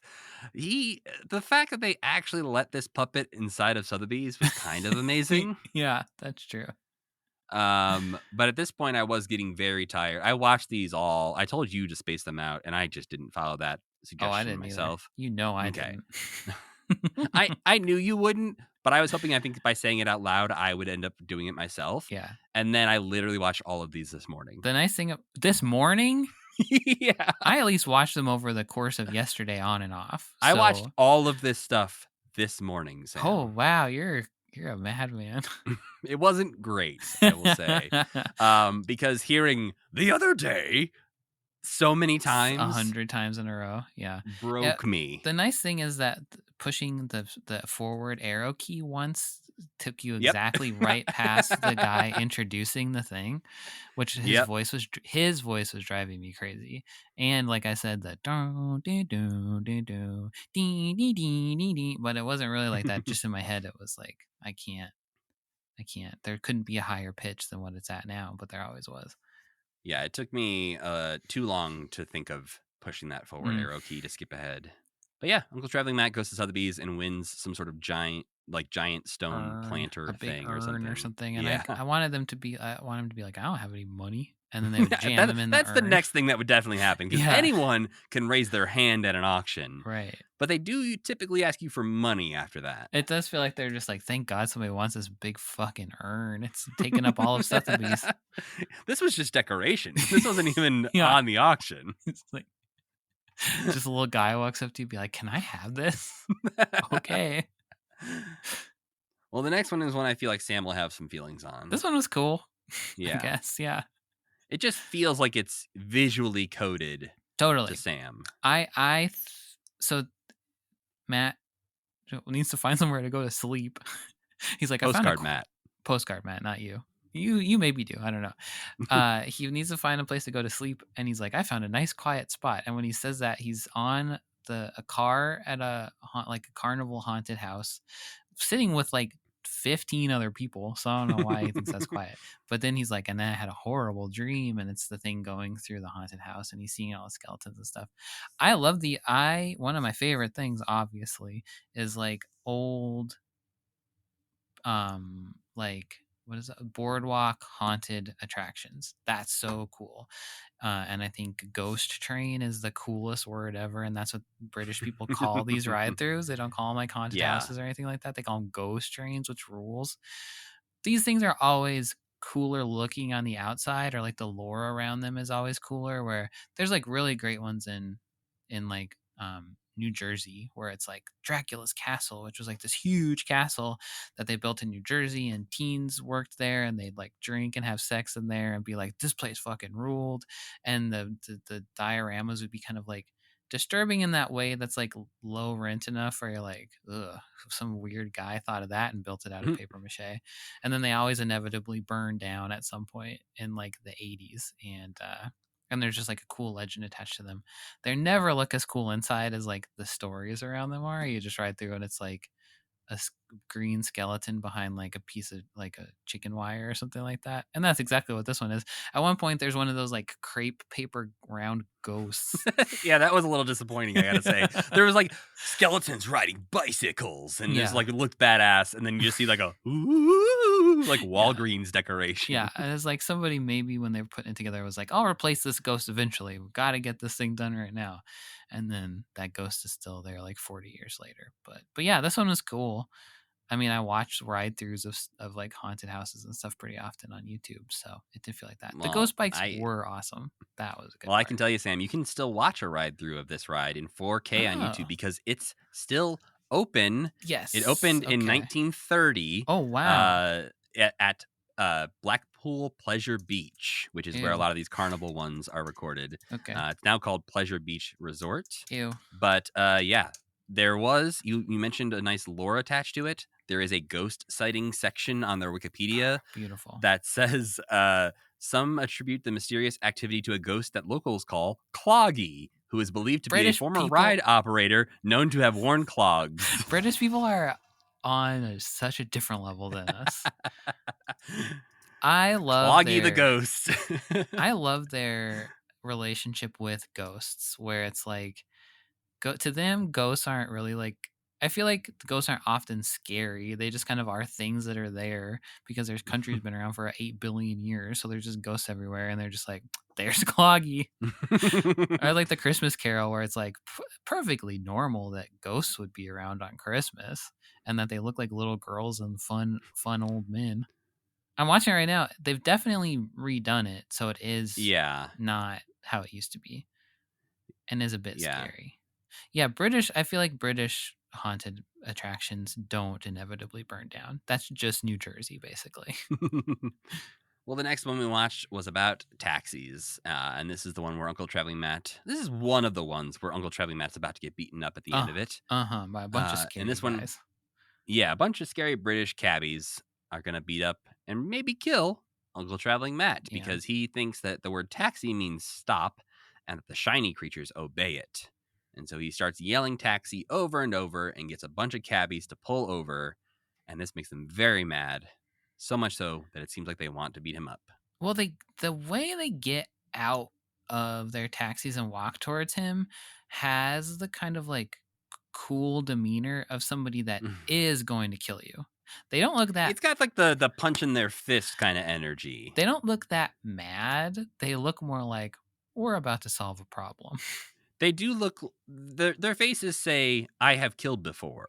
Exactly. Yes, exactly what I'm trying to say. Like, not that, yeah, you're right. They're not pissed. They're not coming out like, what the hell, dude? They just get out there like, this again. Time to beat the shit out of this guy. Yes, I've killed a human, so killing you, a little mouse man, won't be an issue I can for me. literally rip you in half. This I is won't even fine. feel bad about it.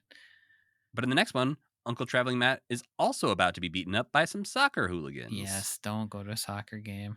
He goes to a football game for Arsenal Football Club, and they are playing against a team that we can't really identify in this. There's a sign that says "Come on, you Blues," and I was like, clearly this will tip it off. Turns out there's 4 different teams that use that slogan. So they're either playing against Everton, Carlisle, Ipswich, or Shrewsbury. Regardless, Uncle Traveling Matt ends up sitting in the visitors' stands amongst one of those teams instead of with Arsenal, who he is dressed to support. So I don't think it's going to go very well for him. Nope. He's done for. He's died twice in England. Oh, the ghosts with the bikes are still there. Nice. It is kind of wild to feel like I had this moment with the when they go to the Muppet Mansion later on in the one news report that like, oh, right, I can go places that we've watched. You're an adult. Yeah, but like the fact that I could go see the same skeletons riding bicycles that were featured in an episode of Fraggle Rock. Yeah. It's very odd. That is cool. The soccer one, he doesn't even try to like take a lesson away from it, I feel like. The soccer one is just like, I went to a soccer game, right? Yeah, he doesn't even really have to acknowledge that he's in the wrong end. Yeah. Oh, here's another one where somebody was working out some dream journal stuff in real life with the Muppets. Yeah, Uncle Traveling Matt turns to cannibalism a little bit. Yeah. I think he's also at Blackpool Pleasure Beach in this one. Where he sees a bunch of cotton candy and he's like, I got to get me some of that. And he turns and sees a lady who has hair that looks exactly big pink like poofy hair. And he takes a big bite and somebody says, this was my fetish. A Muppet eating a lady's big pink hair. It is unfortunately for Uncle Traveling Matt not this lady's fetish. No, she don't like it. She tosses him aside. Unless her fetish is tossing little hairy guys. She could have a tossing fetish. Yeah. It is Pleasure Beach after all, Matt. That's where you go. Yep. It's like Pinocchio. Yep. Well, still at Pleasure Beach, the next one is Uncle Traveling Matt getting into a photo booth while wearing a band around his hat that says, "Kiss me quick." That ruled. Yeah. Why does he have that? That maybe feels like, so he says, I found caves of fun. So, and they don't really explain what that means, but I guess it's like booths at this boardwalk or something like that. Right. But I do feel like this was probably part of a longer one where he does a few different things at the boardwalk. That makes a lot of sense. And gets that fun hat thing, which if we were British, maybe we'd be like the classic hat thing. Oh, yes. Everyone knows the classic hat thing. The Kiss Me Quick hat thing? You don't know? Yeah. What are you, living under a rock? No, just in America, where we don't put little bands on our hats. A Kiss Me Quick hat is a British seaside novelty hat, typically bearing the words "Kiss Me Quick" or "Kiss Me Quick, Squeeze Me Slow." See?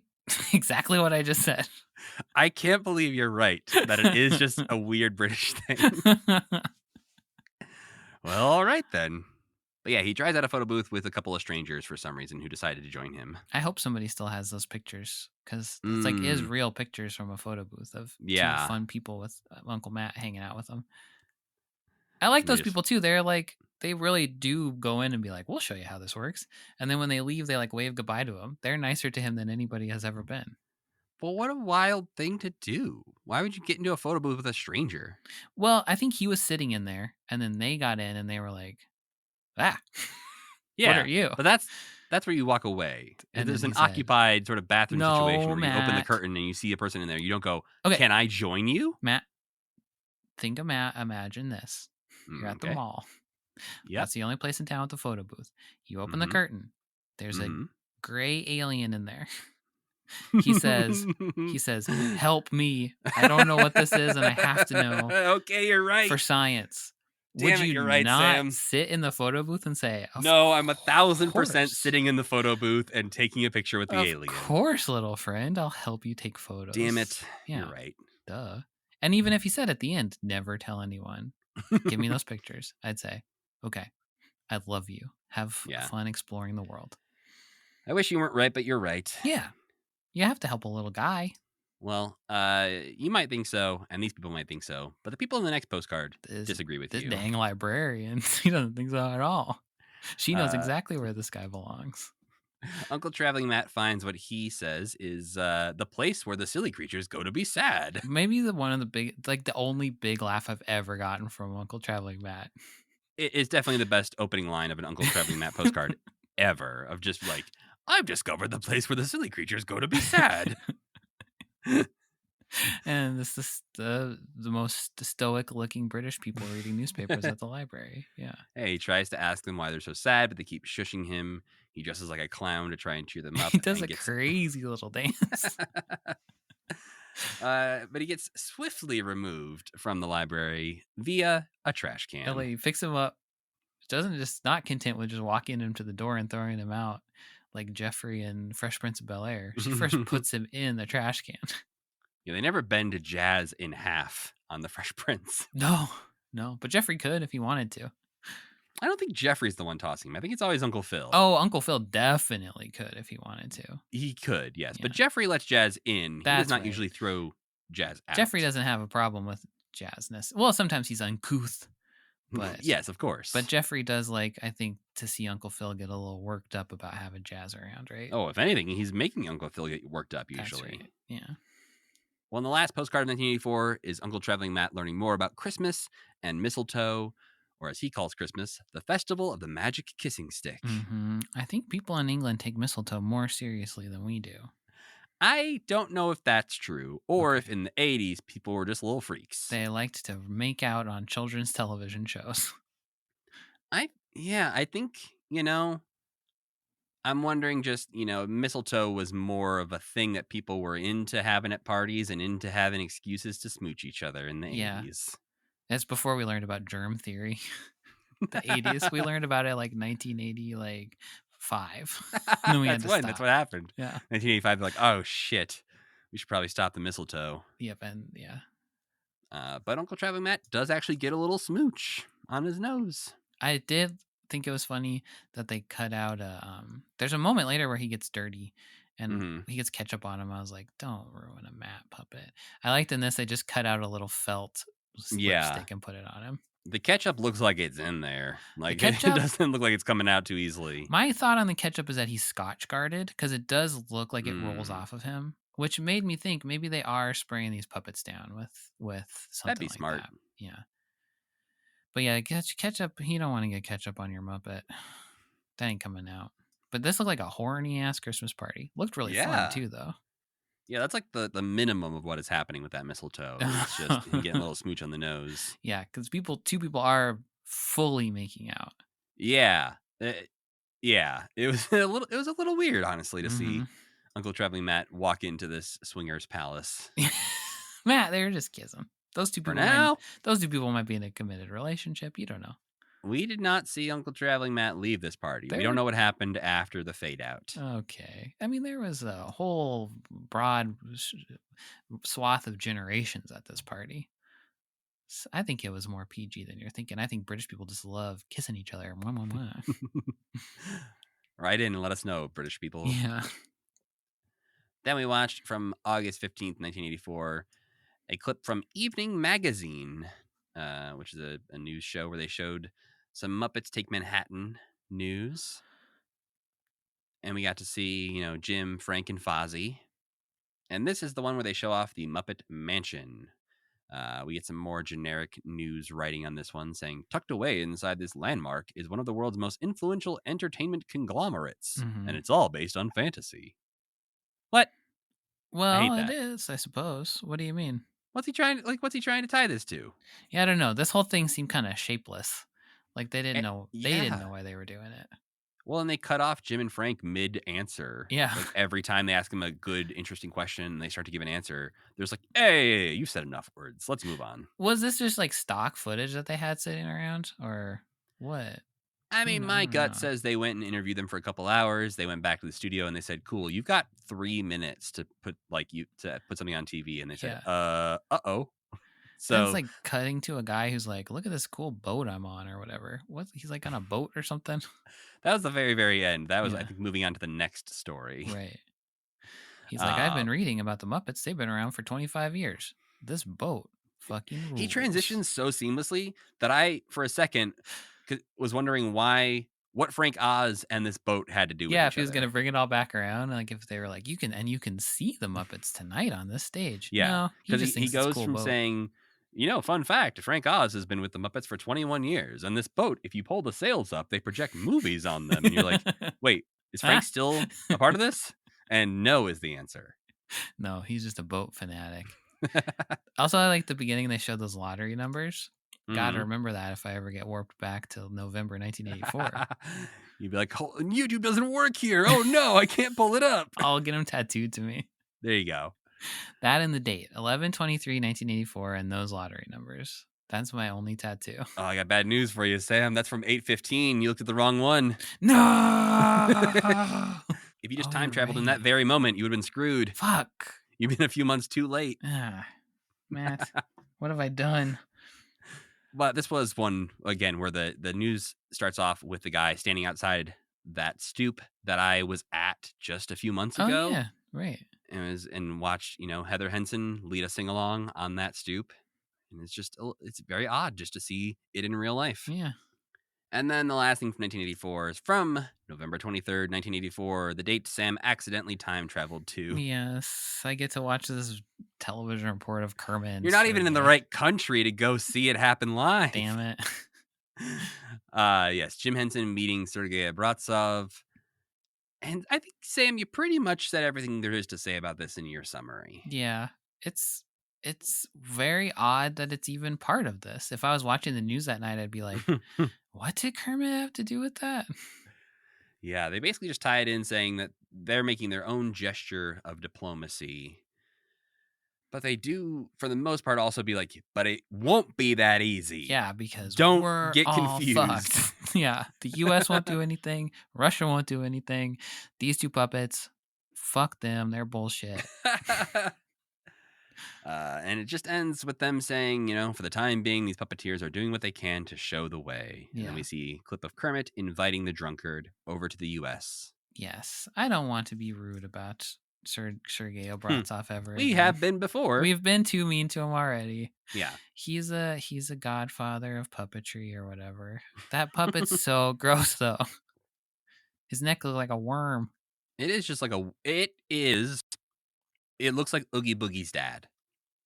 Like Oogie Boogie from Nightmare Before Christmas? Yep. It's a wet sack, all wrinkled up, probably full of bugs. He doesn't have that many bugs left, though. He's all fucked up. No. Yeah, he's mostly out of bugs. He's wet. Yeah, okay. But he looks like he would come in and scold Oogie Boogie for being bad at his job or something. He kind of looks like the melting guy from Nightmare Before Christmas. You know, the melting guy? Yeah, I know exactly who you're talking about. The drippy dude. Yep. Well, let's move along to 1985, the year of Fraggle Rock Season 3, Follow That Bird, Muppet Babies Season 2, Little Muppet Monsters, Jim Henson Presents the World of Puppetry, and Sesame Street Season 17. In 1985, we get to see a rare TV broadcast of a Muppet meeting film. And you alluded to the fact that it's called rare. That's what the video is called on YouTube, which is why I called it that. Yeah. I think it is rare because these were industrial films that people would have to buy to show in their companies. But I don't think it's like that special. I like the ones where it says a lot of the ones we watch are labeled lost media, which is like not true because we're looking at it. It previously was lost. A lot of these things honestly were uploaded in like the last 4 months. Okay. So, and I think notably the biggest thing to point out about the clips we watched is a lot of them are coming from like stock press related websites. There's lots of watermarks. It's as if you went to Getty Images and pulled something from there and was like, look what I found. Right. So I don't know if these things have been available for a long time on these press websites and just not on YouTube, or if these have also recently been uploaded to those press websites. Somebody came across them and uploaded them to YouTube. Okay. So all that to be said, there's a chance that by the time you're hearing this, these aren't on YouTube anymore. Right. But don't worry, all the Uncle Traveling Matt postcards will be. But yeah, this is the show for computer buffs, which is just a rad 1985 show where nerds got to talk about computers.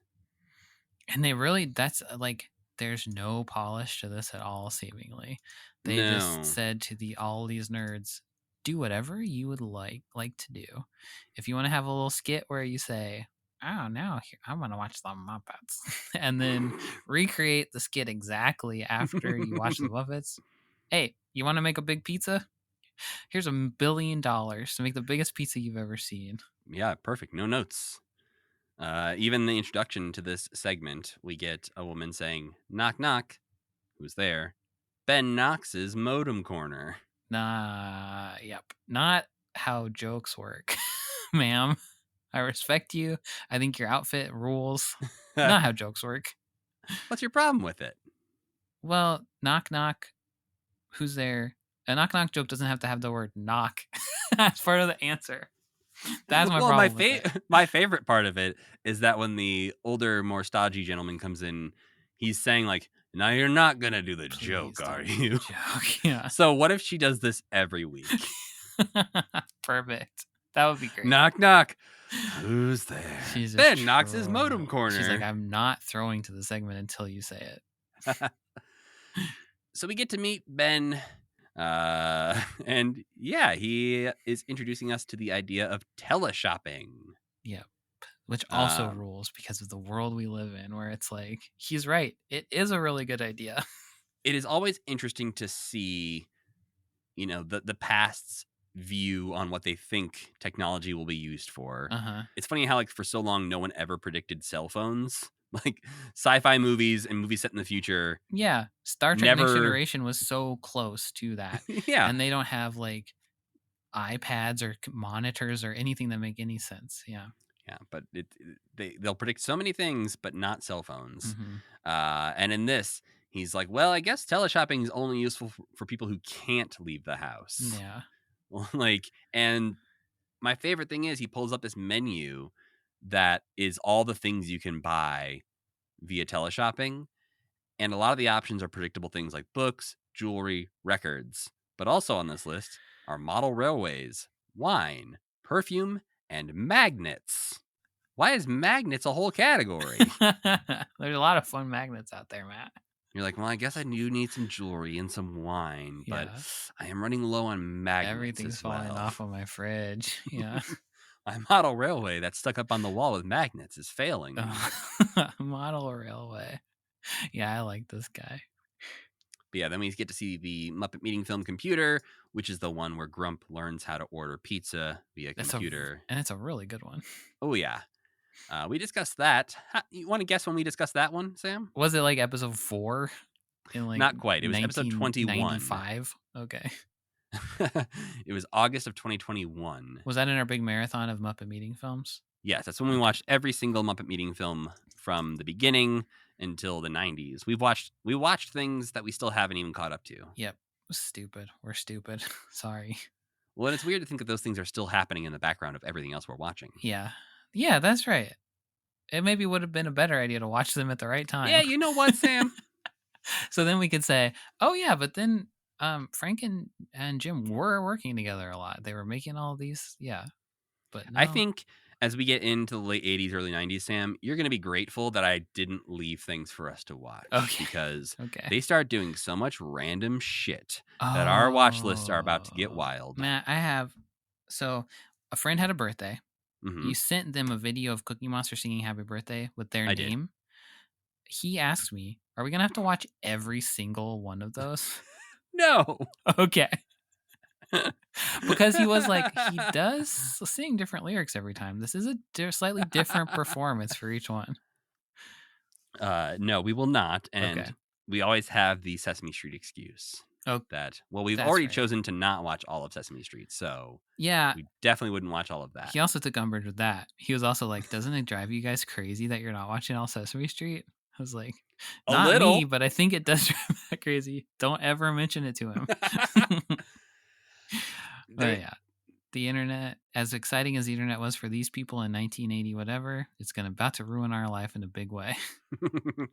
It's mostly the I think home video is what really starts to fuck us in the late 80s, early 90s when they start to do all these VHS tapes. And then the internet's a whole other layer of, we don't even have to produce anything. We can just upload it to YouTube. Great. Here's 1,000 new Muppet videos for you to watch. Yeah. So. Oh, wow. I'm sure I mentioned this back when we watched it, but invoke Papa Luigi is one of my favorite lines of anything ever. Yes, it's very good. Then a little Italian man pops out of your computer. And yeah, this does end with coming back and Ben reenacting Grump's actions as smoke pours from his keyboard. He invokes Papa Luigi too. Yeah, he says it. And then I like that he says, joking aside, teleshopping is a good idea. But he says that right before they do bring out a giant cartoon pizza. Yeah, a man on a man on like a little motorcycle comes out. Yeah, big pizza. The biggest pizza. Imagine a big pizza. It's bigger. It's so much bigger than what it's like I'd say 5 feet across, maybe. Yeah, and none of the ingredients on top of it are anything you'd ever recognize in a million years. And they're laid out in like a pattern for some reason. Like all the ingredients are in a line. And not evenly spaced out. I bet this giant pizza sucked so bad. Oh, man. You know what I want right now, Sam? A giant British pizza? Nope. Well, leave out one of those words. A giant pizza. There a we big go. piece of deep dish or something. That would be so good. I would take any pizza other than the pizza that we saw in that clip right now. Yeah. Well, people are actually eating it. It is not a prop giant pizza. And they mentioned some of the ingredients. I heard olives, but something else I think they mentioned. But they did seem to be into it, but visually it was bad. I think it sounded like this was like the season finale or something. The way that he talked. So I wonder if this was like the rap party. There was a little bit of like, find us on this other show later on. Right. Yeah. Anyway, this is we've watched so many old tech shows and they're all so charming.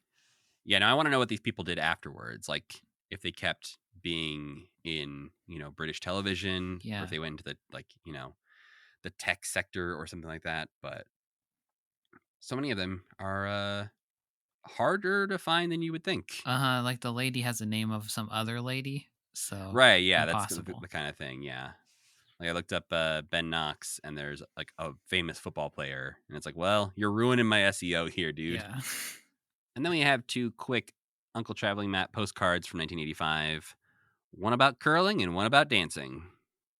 Both in Germany. Or at least for the German Fraggle Rock. It's hard to know exactly where they filmed these. Because I think some of them are in Switzerland or something. Bavaria, whatever. They went to the Alps or whatever and filmed some things. And the curling one seems like it's definitely more in that region. Yep. And the leg dance. People in Germany are always in a beautiful field slapping their legs, it seems like. It looks like a great place to be. They'll have Tyrolean hats on and they're drinking big steins of beer and slapping their legs. Having a great time. And that speaks to me. I did like the way he talked about the curling, where he said they push a defenseless round creature down some ice while others taunt the creature with brooms. Yeah, but it's a rock. He knows what rocks are. He should know a rock. Like, not everything's a creature, dude. Yeah, they were hitting that so hard because even like the cans he hit with the ball at the fair were creatures. He was like shiny creatures. Yeah, man, that's a can. You know a can. That's a shiny rock. He should have said shiny rock. That would have been better. Yeah. Then we're in our last year of catching up. 1986, the year of Fraggle Rock Season 4, The Tale of Bunny Picnic, Labyrinth, Muppet Babies Season 3, Sesame Street Season 18, and the Christmas toy. The first thing we watched was from January 20th, 1986, from Entertainment Tonight. And this is a news report featuring Jim promoting the Muppets, a celebration of 30 years. This is one of those things that we get every now and then where I'm like, wow, okay, people were talking about this stuff through the years. Yeah. But just, I guess it didn't sink in because Jim talks very clearly in here about how Rolf was the first famous Muppet. Mm-hmm. And yet that's something I feel like no one was ever really talking about. Well, maybe it's something you only hear from Jim. Like, like he is the one who remembers that. Like it's his living memory. Or, there's people who are like 20 years older now or whatever who are like, oh, I used to watch a Jimmy Dean show when I was a kid every day. And Rolf was the man. I'm sure there's some obscure fact I could think of that is as important to pop culture right now, but it's like people who know the Gummy Bears theme song or something. Bouncing here and there and everywhere. Yeah, right. You'd remember Rolf if you were at that time and That's we true. had this podcast and we'd be like, man, I remember Rolf. Yeah, see? Welcome to Commitment. You hear this news about this dog on the Jimmy Dean show? Some people say he might be real. Yeah, this is the one where Jim says that they ask him about his old stuff. He talks about the puppet theater stuff, but then he says, I can't. He watches his old stuff and he cringes. Yeah. Jim invented cringe. He says, I just cringe because it's so terrible. Some of our favorite stuff. Yeah, I think he's talking specifically about Sam and Friends era, but it is shocking to hear him say that it's terrible. Yeah, that I've never heard him talk about. No. You don't really hear, I've never heard him talk about his old work really in a lot of detail, period. And except in terms of like technical jumps that they've made, but certainly never heard him give a value judgment on it. No, not like, yeah, that dumb shit we used to do. I can't believe people still like that. Yeah, Frank, I wouldn't be surprised if he said that. If he's like, oh, it was so it was primitive. Caveman times or whatever. Yeah, but not Jim. Don't say that, Jim. It feels like Jim was maybe in a different zone during this because he also talks about Ed Sullivan. And he's like, he was very sweet and seldom knew anything about what we were doing or why. He's being a little stinker this day. Yeah. Like, yeah, Ed Sullivan didn't understand us, man. Uh-huh. But yeah, I would like to know what he is thinking of specifically, because even the Sam and Friends stuff was like so experimental and so like unfettered and free and fun. You'd have to be crazy to. I mean, I guess I look at my own stuff and I'm like, I'd rather that be burned up and never seen forever. But I wonder if this is one of the times where Jim was feeling a little bit done. Like he talks at the end of this saying like, I love the Muppet characters and I think we'll probably continue to do them as long as the audience wants them. But there is like a tone to what he is saying that is, we could move beyond these guys. We don't necessarily need Kermit forever. Yeah. And I know we've talked about that in the past. There were times where Jim was like, maybe, the Creature Shop is the way we should go. And so this being the year Labyrinth comes out, maybe he is thinking more about that. And he's just, celebrating 30 years and thinking, you know what? Maybe this is a good time to get on out of here. Right. Or he's feeling like it is time to reinvent himself again. But this is also just before Till Bunny Picnic, so who knows what this man is thinking. It's true. That's true. A sound mind does not create the Tales of Bunny Picnic. Then we watched the brief clip from the AFI lecture that Jim gave on May 6th, 1986. And it really is just some clips of Jim saying things we've heard him say before. Yep. Subtle hand changes make expressions on puppets. Duh. Yeah. And I guess the one thing, maybe in a similar mood, he says, like, I am not a great designer. I never have been. Right. So. I mean, it's funny to hear him say that and then see Kermit the Frog and be like, this is one of the, like, essential perfect character designs ever. Right. Yeah. But like, then you it did is that one. like... Don Celine didn't do that one. That's all you, dude. Yeah. Yeah. And Rolf, he like had the germ of Rolf came from him, and Don Celine did fix that one. But like the man who made Kermit's eyes that shape, Kermit wouldn't have been anything if his eyes weren't that shape for some reason. That is like the most genius idea anybody's ever had. But yeah, he's drawn some pretty whack stuff too. Yeah, I think we've praised Don Celine quite a bit in the past for being able to take a really bad, crude gym drawing and make something magical out of it. Well, then we watched the Thanksgiving Day Parade from November 27th, 1986. And this is, pretty much they just talk about Kermit saying that he has the distinction of being the only Macy's Thanksgiving Day Parade float, balloon, to make an appearance outside of the U.S. because he went to Hyde Park in London That was cool. to salute the Queen. Yes, I'm sure she loved it. Where's the giant frog? They've never seen anything like it over there. No, it's too big. We only like our buses to be big over here. And then we just marathoned. Would you believe we still have 17 Uncle Traveling Matt postcards to talk about? So strap in for another hour long. Nope, we're going to get through these, Sam, at a reasonable pace. Some of these have nothing good to say about them. We have to. But the first one is not one of those. The first one is actually pretty interesting. Yeah. But in this first one, we see Uncle Traveling Matt approach a group of Maori people.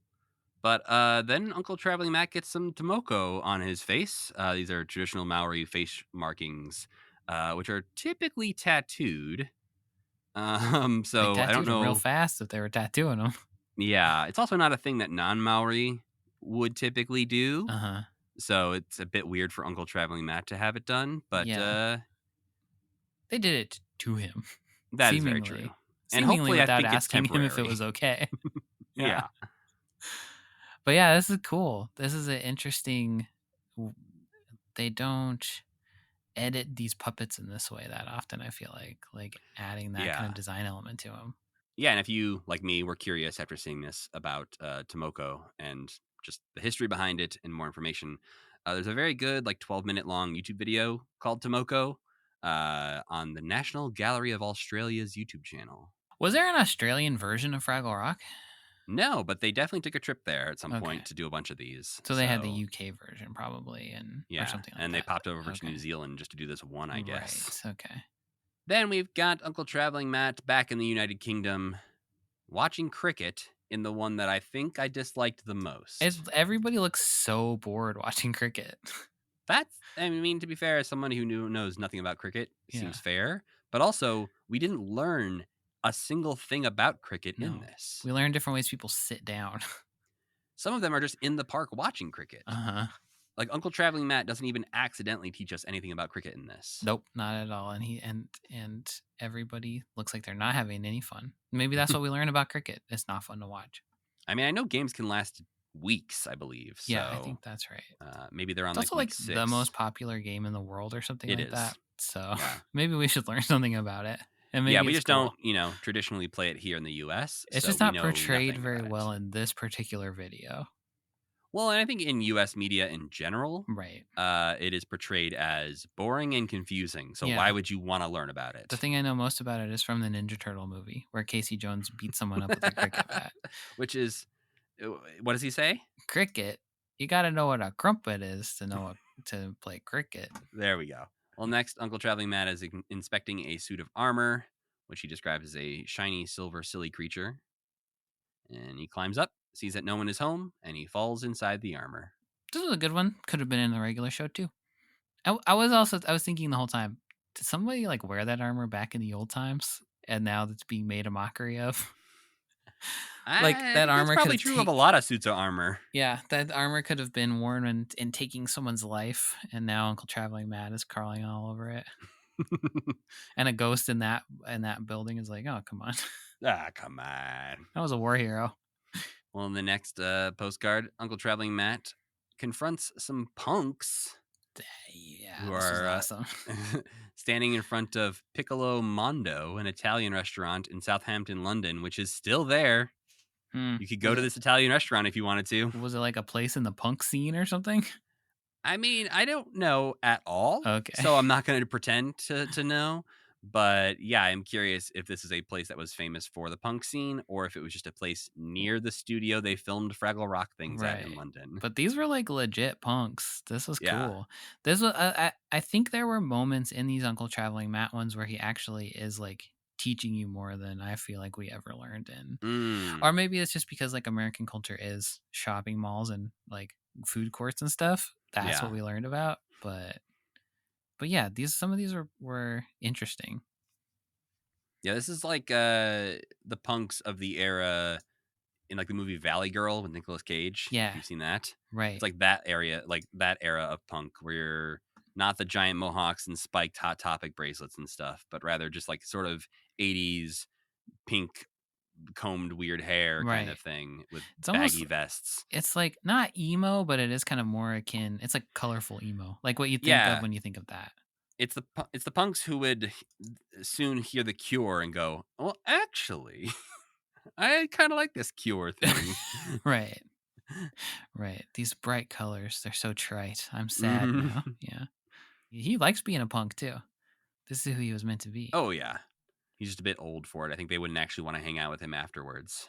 Then we've got Uncle Traveling Matt attending a garden party, where he says that silly creatures not content with looking silly sometimes try to look even sillier. Lots of top hat, tails, ladies with giant flower hats. He tries to take some flowers from a planter and put them all over himself. And we see some live hand puppetry. Oh, I Like didn't notice that. there is a gloved, like fleeced hand that grabs the flowers out of the planter. Oh, okay. So they must have just slipped a glove on somebody to pretend Matt was grabbing them. Huh. But then a lady grabs Matt because he's covered in flowers and puts him on her hat. And the next one is also about hats. Uncle Traveling Matt has made the trip to Zambia, where he sees a fruit market and some people carrying fruit on their heads and says, "Hey, I want a hat like that." Gotta get me one of these fruit hats. It's worth noting the people in the market fucking love this puppet. Yeah. Everyone is standing around watching Uncle Traveling Matt buy some bananas. Yeah, that's awesome. He's blown his cover completely. Yeah, no, he walks around New York subways and stuff, and no one bats an eye. Uh-huh. He goes to a Zambian fruit market, and people are like, "The fuck is this thing?" Yeah. In New York, people would be like, "Oh, Jesus Christ, what now?" Another one. Yeah. We had a whole bunch of you guys try to take over this place a few years ago. We took care of them. Then Uncle Traveling Matt goes and visits a geyser for some reason. Would this have killed him? I was questioning that, and I didn't bother looking too much into it because we've talked about previously how the geyser water is extremely hot, pretty much boiling when it comes out. I don't know if, like, by the time it lands, if it's bad, because obviously people Yeah. are near Old Faithful and don't die in mass. Yeah, that's true. I bet the heat escapes pretty quick once it's Yeah. particulate matter. So I don't think he would die, but he does Okay. get wet. He gets soaked by a geyser. Also, I would say he knows what geysers are, is my guess. Living underground, you'd see a geyser. He'd at least have a different term for them. Right. But he just thinks it's a creature underground who squirts water into the sky to return it there after it has rained. Right. This is one of those truly, like, what is your internal logic here, Matt? Well, like you mentioned earlier, they do have to sing or freeze to death. So That's true. Well, next up is time for an Australian barbecue. A ritual that Matt states requires total separation of the sexes. yeah, that's weird. That seems like something you'd understand better if you were Australian, maybe. I mean, I think it's just more of a play on, like, at parties where the men and women sort of separate into groups of, That's just let the my- ladies talk over there. I guess Us so. guys are going to stand near the grill. Old time parties. Yes. Not 80s no more. parties. Millennials don't do that. No, we mingle. Okay. Yeah. Dudes are crushing beers on this one too. That's pretty sweet. Well, and there's it is weird. We mentioned earlier that it's just a lot of very burnt looking meat. Disgusting. It looks like it's from like who directed Pink Flamingos and John Waters. yeah, it looks like a John Waters shot. Yes. Like Super Macho Barbecue where like everything's disgusting and like a dog is shitting and like You're not wrong. it's shot really like nightmarish. Like it doesn't look fun at all. Like it was put together by somebody who hates these barbecues. He also calls it the right thing, which is kind of weird. He's like the Great Australian Barbecue. Yes. He does know what barbecues are of everything. Yeah. He doesn't know what a geyser is, or a garden party, or cricket, or the Maori people. He but knows he what does know Australia is, and he knows what barbecues are. Yeah. Even though it turns out he doesn't know what an airplane is. No. Because he accidentally gets on an airplane and says that he's discovered the universe has more layers than an onion. That's kind of this one's kind of interesting. He's like tripping balls in this one. Yeah, because he says the ground flew away, and he writes a postcard to Gobo saying, "I'm not sure where I am or where I'm going." Yeah. He But just walks onto an airplane, and then he doesn't seem that concerned. No, he's an explorer. So this is like perfectly normal, and there's people there being nice to him, and he has like a scotch in front of him or something. But yeah, he's just like, there's more outer space than just outer space, and now I'm on a journey. If only he had gone to NASA and learned about real outer space. I've been shot to the moon. Gobo, I'm on another planet. Help me. Well, next he learns about food paint, which is ketchup. Yeah. He thinks people have to paint their food before they eat it. And these people are gross. I hate them. They're disgusting. Is this Australia too? People in Australia like to squirt and drop food all over the place. It's just like they have like this little like pasty kind of thing or something, yeah. And they're squirting ketchup on it, which already sounds gross for a pasty to have ketchup on it. you know, Matt. Let's calm down a little bit. I do dip pasties in ketchup. Really? Yeah, that's one of the things. Gravy or ketchup, those are kind of the gravy two is my preferred. Gravy's my preferred too, topping. but you don't always have gravy on hand. Well, they're just squirting ketchup all over. They're missing the plate. They're missing the pasty. It's going on the table. Yeah. I thought that must, disgusting. Getting the table must play into this somehow, but no, they're just gross. They're just being gross. Yeah. Get it everywhere. So Matt tries and he sprays the ketchup on his nose, and then he runs away because he's afraid that people will devour his nose. He's having a weird time in Australia. It's a weird place. It's upside down there. Yeah. No one knows what day it is. Yeah. This is the one where it looked like the ketchup hit his nose and then looked like it kind of rolled off like it would have on a like a hydrophobic surface to me. I do still think there's a little bit of a spot there though that I'm curious how easy it was to get out afterwards. Or if that Matt was just done. Well, then Matt is exploring a trampoline very weirdly close to the Sydney Opera House. Oh, yeah. You can just see it in the background while everyone's jumping on the trampoline. And he is theorizing that silly creatures are very sad they cannot fly, which is why they are trying to be the first silly creature to fly. And then Matt gives it a go by jumping on the trampoline. Doesn't just feel like it went on and on forever to me. I agree. It's not good. Yeah. But I do think it's fun to think about the puppeteering challenge here. Oh, yeah, sure. The different angles we have of Matt jumping on this trampoline and how that was done by, a puppeteer holding a camera, two people on a trampoline together. There is one shot where it definitely just looks like somebody standing to the side of the trampoline with their arm out, just like, pum, pum, pum, just like bashing him on the trampoline. So yeah, not a very entertaining one, but interesting to think about the how to do it kind of thing. Gonzo was in Australia, right? Remember that? Yes, I believe it's because of these. That's what I was. Yes, I think you said that at the time. Yeah. Dave really went to Australia and did this stuff. Yeah. Okay. Yeah, at least Dave got to go to this one. I think a lot of the other ones Dave didn't actually travel to, but for some reason they sent him to Australia. Well, he probably said, "Hey, I'll go to Australia." Next, he learns about rugby, and this is one of my favorites. This one is like maybe one of the better Uncle Traveling Matt postcards ever. Yeah, he sees what he calls the multi-striped rugby scrum, or the MSRS. Yeah. Who he believes to be a member of the spider family because it's a bunch of men doing a rugby scrum, and he sees all their legs and assumes this is a giant creature. And when you put it in that context and you look at it for as long as they are, and it's so abstracted, it is kind of like, ooh, this is a little creepy. This is one of those where you're like, yeah, fair. Like a lot of times, Uncle Traveling Matt, I judge you for your assumptions about things, but this is totally fair. Yeah, it would be better if they found more stuff like this that was genuinely like weird. Well, it gets even weirder when the rugby scrum lays an egg because the rugby ball pops rolls out. Yeah, that's so fun and odd. Yeah, but he picks it up to examine it, and one of the rugby players picks him up and carries him to the end zone to score a try. Yes, a try. That's right. He's a try guy. He's one of the try guys now. He's the original try guy, Uncle Traveling Matt. Yeah, the try guys were watching this. They said, I have a great idea. Hey, I have an idea.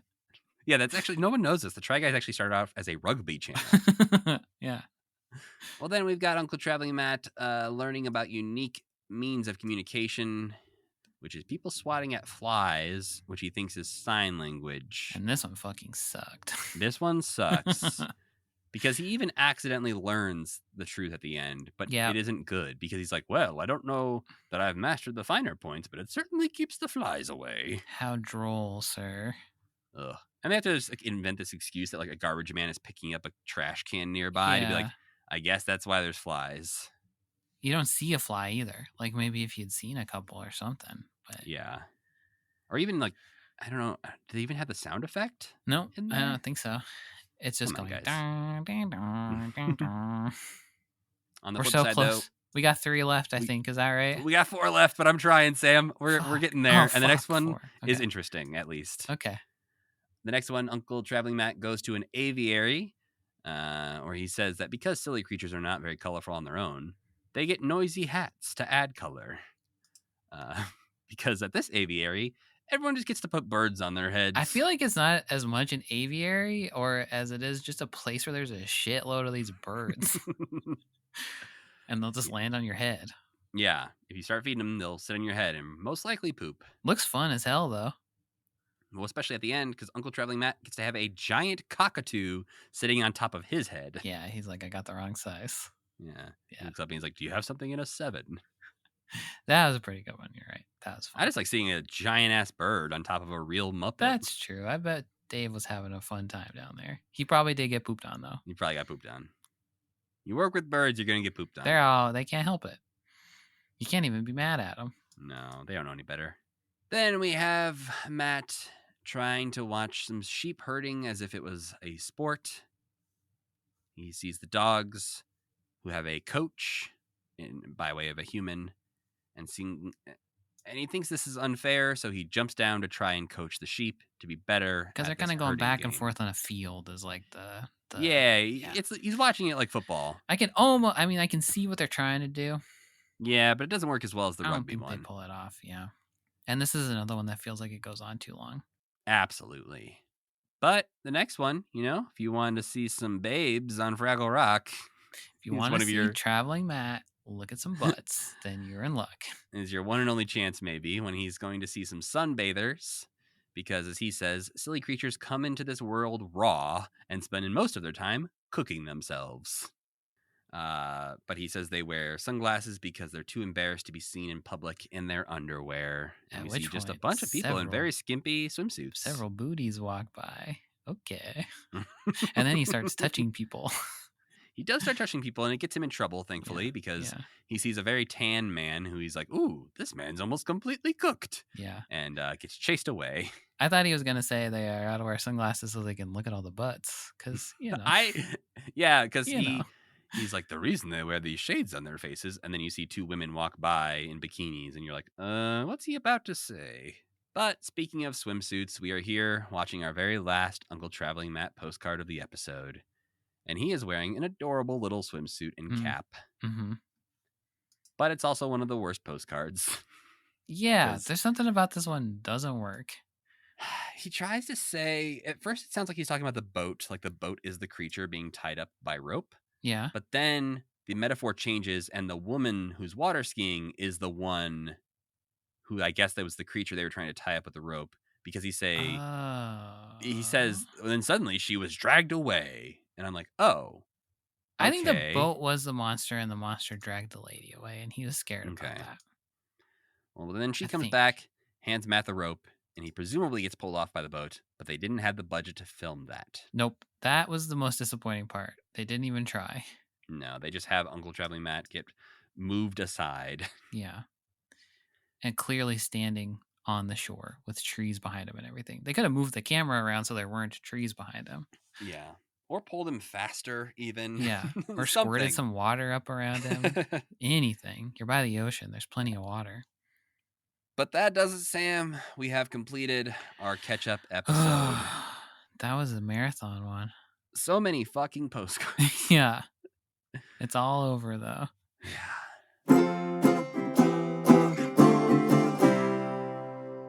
So now it's thankfully time for me to ask Sam, what non-Muppet thing did you enjoy this week? We watched the Netflix movie. I think it's a Netflix movie. A Different Man. Have you seen this? It's got Bucky in it, Sebastian Stan, and he plays a man who has neurofibromatosis. So he's got tumors all over his face, Mm-hmm. and he meets the scientist who like can cure him basically. Mm. And so then he turns into Sebastian Stan, and he's kind of leaves his old life behind, but then meets a man played by an actor who actually has neurofibromatosis. And the Mm. whole thing gets very meta about like there's this woman who's kind of like stealing his life story, and then there's this guy who he meets who's like a better version of him in every single way. And it's kind of about playing roles that you shouldn't, and it's kind of about like making the most out of life, and it's kind of about like self-esteem stuff, but it's like very dark and funny, and probably one of the best movies that I've seen this year. Actually, it was Wow. so good and so weird, and there's like and so gross, and just like I don't know, it's not like a drama or anything like that. It's more of a comedy, but it's like a surreal comedy. Hmm. And it was quite good. I would highly recommend it. I'm so bad at keeping up with the Oscars and new movies that I just rewatch old movies constantly. Yeah. Yeah, we watch a lot around the Oscars because we have to keep up because we watch the Oscars every year. Mm-hmm. But I think this one will get nominated for something, and it just gets so reflective and weird, and you get lost in like what the moral of the story is, like in a really interesting way. That Mm-hmm. at the end you're just like, what? And then you start to be like, well, was this bad or was he the one being bad? Hmm. Or yeah, it is good. I liked it a lot. How about you? Well, speaking of rewatching stuff, this week we watched The Wizard of Oz and The Truman Show. I've been meaning to rewatch The Wizard of Oz. Yeah, I just recently got the 4K Blu-rays of both of those, Mm-hmm. and so yeah, watch both of those. They're both great. Truman Show was interesting because it was one that my wife had thought she had seen, Oh. but hadn't watched in forever. And then after watching it last night, she was like, "I have never seen that, and I thought it was a very different movie than what I was getting into." Oh, interesting. Yeah. Yeah. And like the way she described what she thought it was made total sense that she thought it was more like the audience also wasn't fully in the know from the beginning. Like she Oh, thought there was more time where Truman has no idea what's happening and doesn't even have clues right. No, that's the before. fun of the movie. Yeah, well, I think that for her, she was like, I didn't realize it was like a nervous breakdown and a bummer the entire time. And I was like, oh, yeah, sorry about that. I did not warn you, but it is mostly a bummer. I don't think ultimately that movie is a bummer. It's I mean, it's not uplifting yes, it is. He takes control of his life at the end. in the last 5 seconds. That's the it's the journey. It's the journey, you know, and the Yes. destination. It's the whole thing. No, I But think it is a beautiful movie. It is very right. well told, but I can totally see the like, if you were hoping for like a feel good fun time, The Truman Show is maybe not the movie to put on. I guess that's true. But it is fun. It's a fun movie too. But also, yeah, Wizard of Oz, still good. 90 years later or whatever, still pretty good. Still, yeah, there's yeah, I need to rewatch it because it seems so audacious that they even would have tried to do it and that they did it.